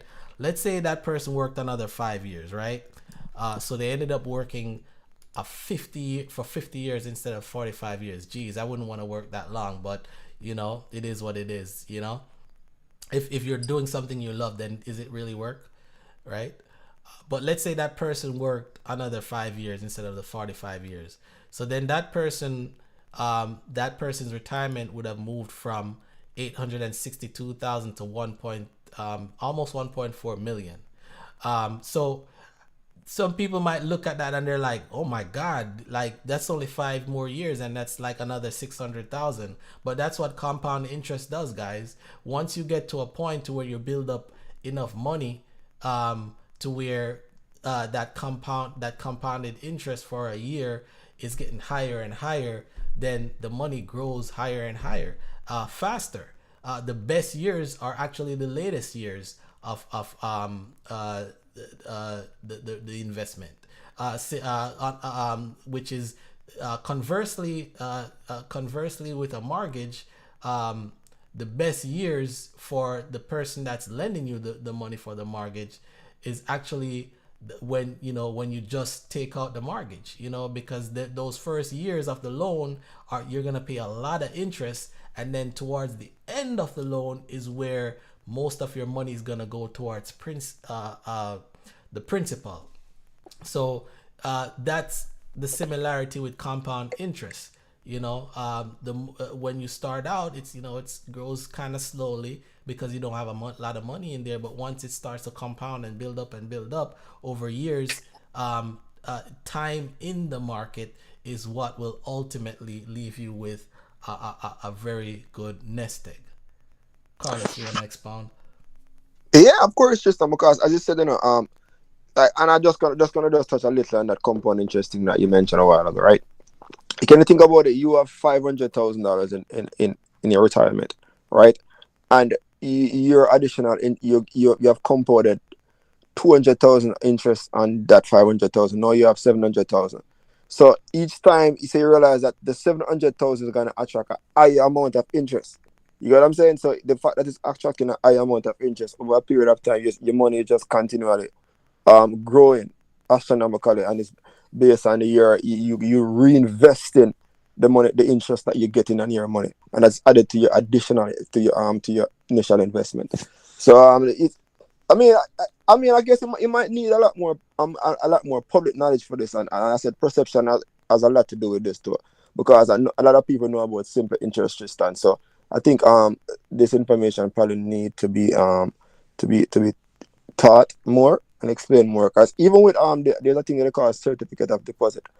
I Right. think it also have this compound interest component to it as well, which I think and I don't know if a lot of people like I don't know if the bankers probably explain it well. I cannot speak because I've never invested in a certificate of deposit, but I knew of it, you know. But it's also have the same characteristics to it, you know. I mean, where you can roll the money, where you can roll over your money. Like if you invested for 3 months, and you said, are you locked in for 3 months? You can roll over to 6 months, roll over to 12 months, roll over to 18 months, because the interest keep compounding. So if you started off in that certificate of deposit with $1,000, and you gain like $10 interest, then you got $110,000, not $1,010, and then you gotta reinvest that $1,010. Whatever interest you get on that and $1,010, you're gonna add it to the 1,010, reinvest and reinvest, and the cycle continues until you have more pool of money in that investment. So the bigger pool of money you have in that investment, the greater will be the interest you're getting going on. Right. Yep. All right. So, I mean, long story short, guys, we're not gonna beat this topic out, or this part of the topic out. Definitely, you want to put some thought into planning, retirement, or not even just retirement, but just if you have a financial goal and you're trying to invest, it's good to have a good plan thought out with so that you have a direction. Because one thing about direction is once you have direction, then that you're always gonna have a better opportunity to basically retire or get to your goal comfortably, because you have a certain plan to action or direction versus just saying, oh, I'm just gonna throw in this here or there. You definitely don't want to go winging it. With things like these, you don't want to wing it, because you might have a terrible surprise. You might end up, when you get to the end of that point, you didn't do enough, and then when you look back hindsight, you're like, man, but I could have afforded to do better, and I could have afford to do better and still live comfortably, or still live the same level of life that I was living. But you know I go ahead, Carlos. Yeah, I just want to add something to this though. All right, if anyone out there who might have a 401k right now, I wanna just give you a word of advice. If you don't ever try to cash out your 401k. If you don't reach the retirement age, don't try to cash it out, because one thing that gonna reach, there's tax implications for that, and then there is a penalty as well that you have to pay. So like that's something Well, that when don't tell them, don't try to cash it out. I mean, they could do whatever they want to do, like, but no, I mean, I it's mean, I something mean, that just, for them to think about. I mean, Yeah. the reason why I said it though is when I said don't try to cash it out, because I mean, I was taking, I mean, you trying to secure it for your retirement, because a lot of times like this narrative is say if something is like, it's cash out that money and do whatever. I mean, I'm just for me, I'm just trying to be a friend of everyone right here when it comes to like your future for retirement. Because a lot of time people get bad advice, and I'm not trying to give advice, but when I say like if something is going on, just take that money out of your retirement and do whatever. But I'm just talking about the tax implications to it. That's the only part I'm trying to talk about. Yeah, The tax. yeah, that's something that Yeah, people probably don't yeah, know. But yeah, yeah. if you take out money out of your retirement for any reason, 401k particularly, yes, you're gonna have to pay tax on it, and then you're gonna more than likely have a penalty unless you qualify for one of the reasons, by legislation that allow you to take your money out. So one of them is like financial hardship. Let's say, if you're using it for education, or if you're using it for a health payment or something of the sort. Those are things that qualify. Or if you're purchasing, well, and I'm talking about in America, if you're purchasing your first property, then that's also a reason that qualifies for you to take money out of your retirement without having the penalty. But you still have to pay the tax on it. You cannot get away from that, because a 401k is, remember, it's taking money out of your salary before it's taxed. So Uncle Sam is gonna need his money, his cut.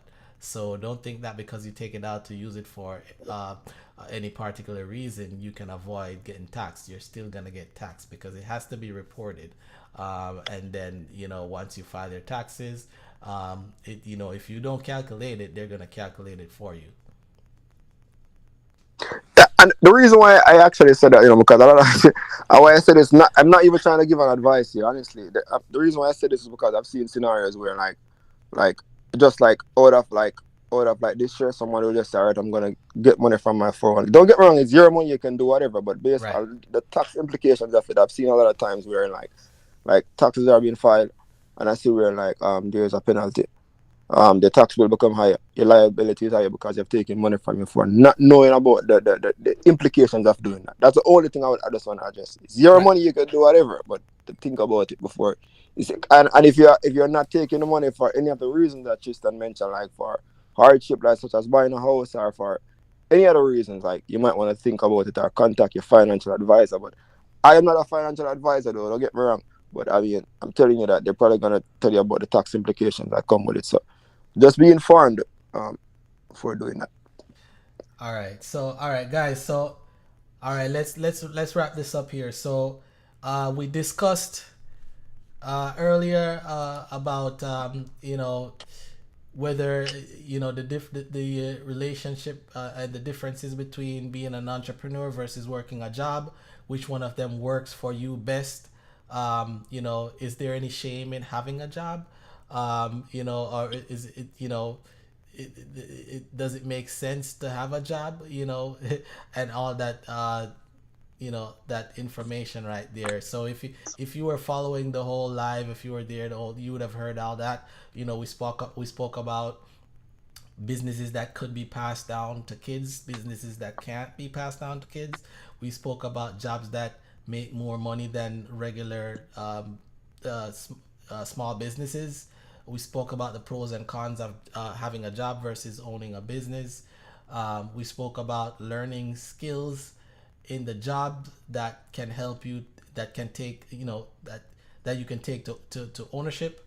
We spoke about ownership as silent partners. We spoke about whether small business owners have more time and work life balance than people that work jobs, the average jobs. We spoke about the differences between being self-employed versus entrepreneurs and being an investor. Those are all ownership scenarios, but they're all different, so it's important to know that.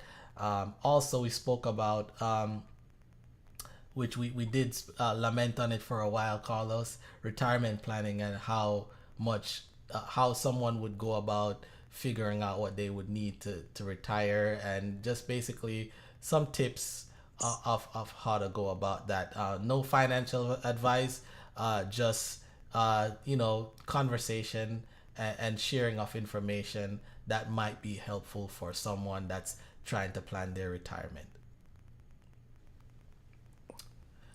All right, guys. I want to thank you guys for tuning in. I'm about to close this live up. This was a different episode. This was a different one. This was a lot of financial talk. Usually, this is probably the first time we spoke anything financial, right, Carlos? Yeah, I think we did, I think we kind of touched base on some finance when we talk about money and happiness. We Oh try yeah. to, yeah. We touch it just a little though, not so broad as we're doing right now. But yeah, I mean it's our kind of topic as well. Well, look, that's one of the Yeah, things. Like when it comes to the live and stuff, like I never wanted to just talk about alkaline and massacre and movada and cartel, and what I mean, that was just never my aim to talk about just entertainment stuff and all that type of stuff. I don't want to limit myself to talk about just certain categories of topics. I'd like to expound on different topics, and financial is kind of one of the ones that's dear to me, because I know it's not being talked about enough, and whenever it's being talked about, it's always somebody trying to sell you something, almost all the time. So I say that to say, look, I'm not trying to sell you anything. Carlos is not trying to sell you anything at the moment. We're just talking about financial, and financial literacy is important, and it's, you know, not enough of it is being taught in the curriculums, curriculum in schools. So you know, it's definitely something that you'll be faced with the hard way if you don't try to learn about it. You know what I mean? I mean, there's so many people that are retired that are actually having to work within their retirement. You know what I mean?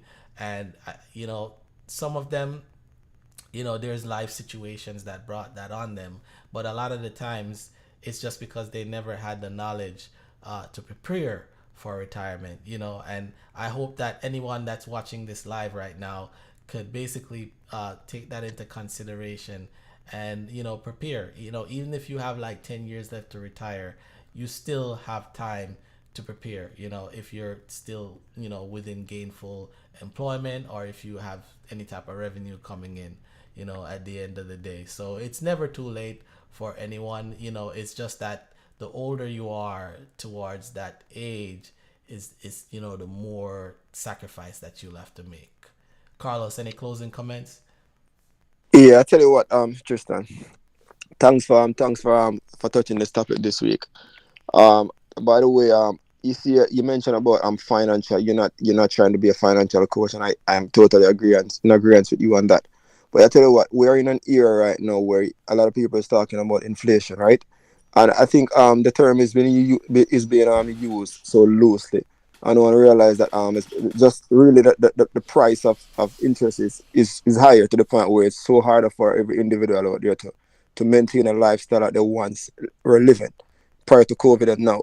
So with financial education, I think it is very important for financial education to be shared amongst our people, especially within the diaspora, because tell you what, by sharing financial education, it will help to better equip us with the right educational financial knowledge to deal with our current situation. And by having the right financial information to deal with the current situation, that will help to prepare us to be financially free when it comes to our retirement age. So it's good now that we are sharing this information. And Tristan and I would love to have discussion about these kind of topics, because we believe it is very fruitful for our people and our listeners, because we don't always just talk about fine or about music and just other like things that are popular out there, but we like to talk about finance, because just like health, finance is also important. And I'm very intrigued, Tristan, that you have allowed me to be a part of this discussion. Absolutely, man. And one of the things I also want to say is, just because you can say you own a business, that does not mean that you are financially free. Because if you own 100% of something that has no value, then you don't have anything at all. You might as well have been working a job, because you don't have anything of value. You understand? So you got to think about that also. You know what I mean? I totally agree, and everyone can. I don't think everyone should start a business. As a matter of fact, not everyone should start a business. You not necessarily, you don't necessarily have to use all your money to go and start a business. There's other ways to start a business. It can be, as we said, you can be an investor, right? You can be an investor, and that might just be the best approach for you. Someone else might be stronger to start a business. So think about it before starting a business, because I mean there are other options out here to invest. Right, right, right. Yeah, don't limit yourself. You know, try to keep an open mind, I would say. And, you know, ultimately, yeah, of course, owning a business is the most favorable thing in a lot of situations, but not in all situations. You know, every situation is different, and you can't look at somebody else's situation and make it your own. You have to treat everyone differently, because there's the grand scheme of things that you have to look at, that is life, you know. And, you know, life, you know, at the end of the day, you know, everybody would like to create like a JP Morgan Chase or something like that, right? You know what I mean? To where you create such a big business that it's on the stock market, and, you know, you know, a bunch of people are invested in it, right? To give it the amount of um, cash flow for it to grow, you know, invest further and grow. But at the same time, the people that it started the business initially, they have, they probably don't even have majority of the share, to be honest, but they have so much shares to where it's a lifetime worth of a lifetime worth of value in investments. Then you got to think like their company went public. They're not even really running it anymore. They're just sitting down as silent partners with their shares, and really they just vote while they don't have to do the hard work and the heavy lifting. They hire people and pay them very handsomely to do all that. You know what I mean? Yeah, and Tristan, just to add to what you're saying, I just wanna look at it on a different angle.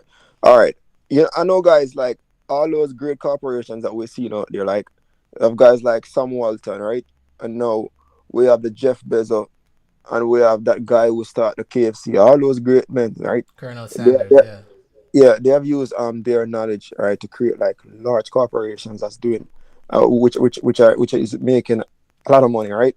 And of course, I would like to see like currently like new like younger generation they start entities, because we know that like business is the backbone of every country, right? But you see, at the end of the day, I just think it's just good to be informed and work, and don't just blindly get yourself invested in starting any business that you don't have enough information about. Just because Tom is doing it, it does not necessarily mean that it might be the best model for you. If you want to be the next Sam Walton or the next Jeff Bezos, it takes some time. Do your research, Right, and get to, and then work with the right team and execute. right. I remember that business also go through different life cycles. I mean, you go through the launch period, the growth, the success, and the takeoff, and it might just go back to a decline. So I Exactly. will Yeah. factor those things into. You say there's a lot of things to factor when you're starting a business. Yeah, So and that's just why do your research. when most businesses get to a certain plateau, they end up going public Yes. because the owners don't want to have to deal with the everyday things anymore. You know, when it goes public, then they have other people invested in it, and then they can kind of like sit back and take a back seat and just reap their rewards. That's the ultimate. The ultimate goal is not to be so invested in a business to where you have to get up and monitor it every day. The ultimate goal is to where you can make money in your sleep, and you could be on vacation, and then you don't have to monitor it every day. You just, when the time comes to check reports, you check your reports, and then you see how well the business is going. You know what I mean? To call it passive income, it's very That's the important. way to go, There's not, man. The yeah, there's nothing like passive income, If you that, can get that it passive, then that's the way, and it be still be successful, then that's the way to go. Nobody wants to be think of people are more. And look, I can tell you this: people that actually have money, man, and have businesses, they're more focused on like spending time with their family and things of that nature, and just like seeking their own purpose in life. Once you get to that point, then that's how like, okay, well, you have wealth to a point to where it's not even you're not even thinking about money, worried about money anymore, because the ups and downs of the business is gonna happen. You're not that worried about it. You're focused on so many other things that you want to fulfill in life, because you'll get through it. You know what I mean? yeah. But you see, one thing that the last thing I probably want to say this time, but in the grand scheme of things, though, like with employment, with starting a business, all those revenue avenues, they all have risk. That's the only thing I want to say. They all have risk, Right. which we still can be mindful of. Things does not necessarily have to work out your way. You might start a job, the company might go through a financial stress, and they're laying off all your employees, Yeah. right? Yeah. That can also happen. So even though I'm talking about like that, you have to consider on the risk factors with starting a business. There's also risk with employment as well. One So just one want to add. hundred percent. Somebody could just get up on the wrong side of the bed and just fire you the next morning. So Yes. that's something to always. And but the thing is, one of the thing is, that's why if you're gonna work a job, you need to equip yourself with enough experience and qualification to where if somebody gets up on the wrong side of the bed and just fire you, you're basically qualified enough to where maybe the next 2 weeks, maybe a month later, the most, you'll be probably in a even better position, as far as everything wise, salary, wage, everything like that. So it's good to focus on careers. If you're gonna work a job, that is, it's good to focus on careers that are very marketable, because a lot of people go to college, man, and they finish their degree, but the thing that they get, the career that they get their degree in is not very marketable, and there's a lot of disadvantages of being in that career. Yeah. Yeah, I see that all the time, Tristan. Like all the time. Like you have to ensure that whatever you're gonna spend like your 4 years studying, whether it be if you're doing a bachelor's, it must be something that you have researched. That and it must also be marketable when you finalize that your studies in university. Because if it is not a marketable degree, I'm telling you that like you'll face some struggles in the early part of your job search. And you might get a job that might not necessarily be in your field, and when you don't get a job that's in your field, you're gonna be underpaid and you're probably gonna be stressed, and you might find yourself trying to start like a new degree, knowing that if you have spent your time prior to that doing more research, you'd have made the best choice. But Right. man, like there's always room for improvement though. So not because something don't work for you, then mean that you cannot correct your life though. So just do your research. Right. All right, cool. So we're going to wrap it up, guys. Thank you to everyone for staying through the live. Yeah, this one was different. A lot of finance talk. So I know a lot of people, they're not that much interested in that stuff. But for the people that stuck through it,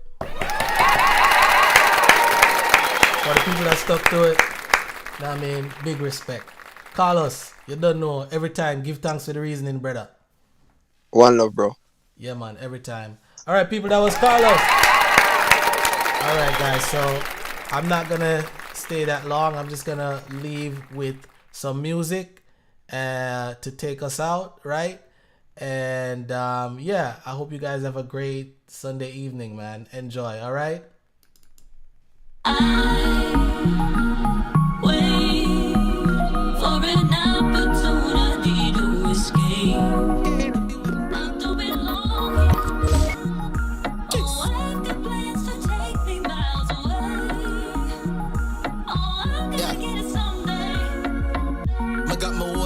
I'm a trampos. Me no need nothing from you. And if you hear something different, somebody must give you the wrong news. The Benz off the park side of the Land Cruise. Good body girl, welcome, thank you. You know see me lifestyle impromptu. Me get my thing them brand new.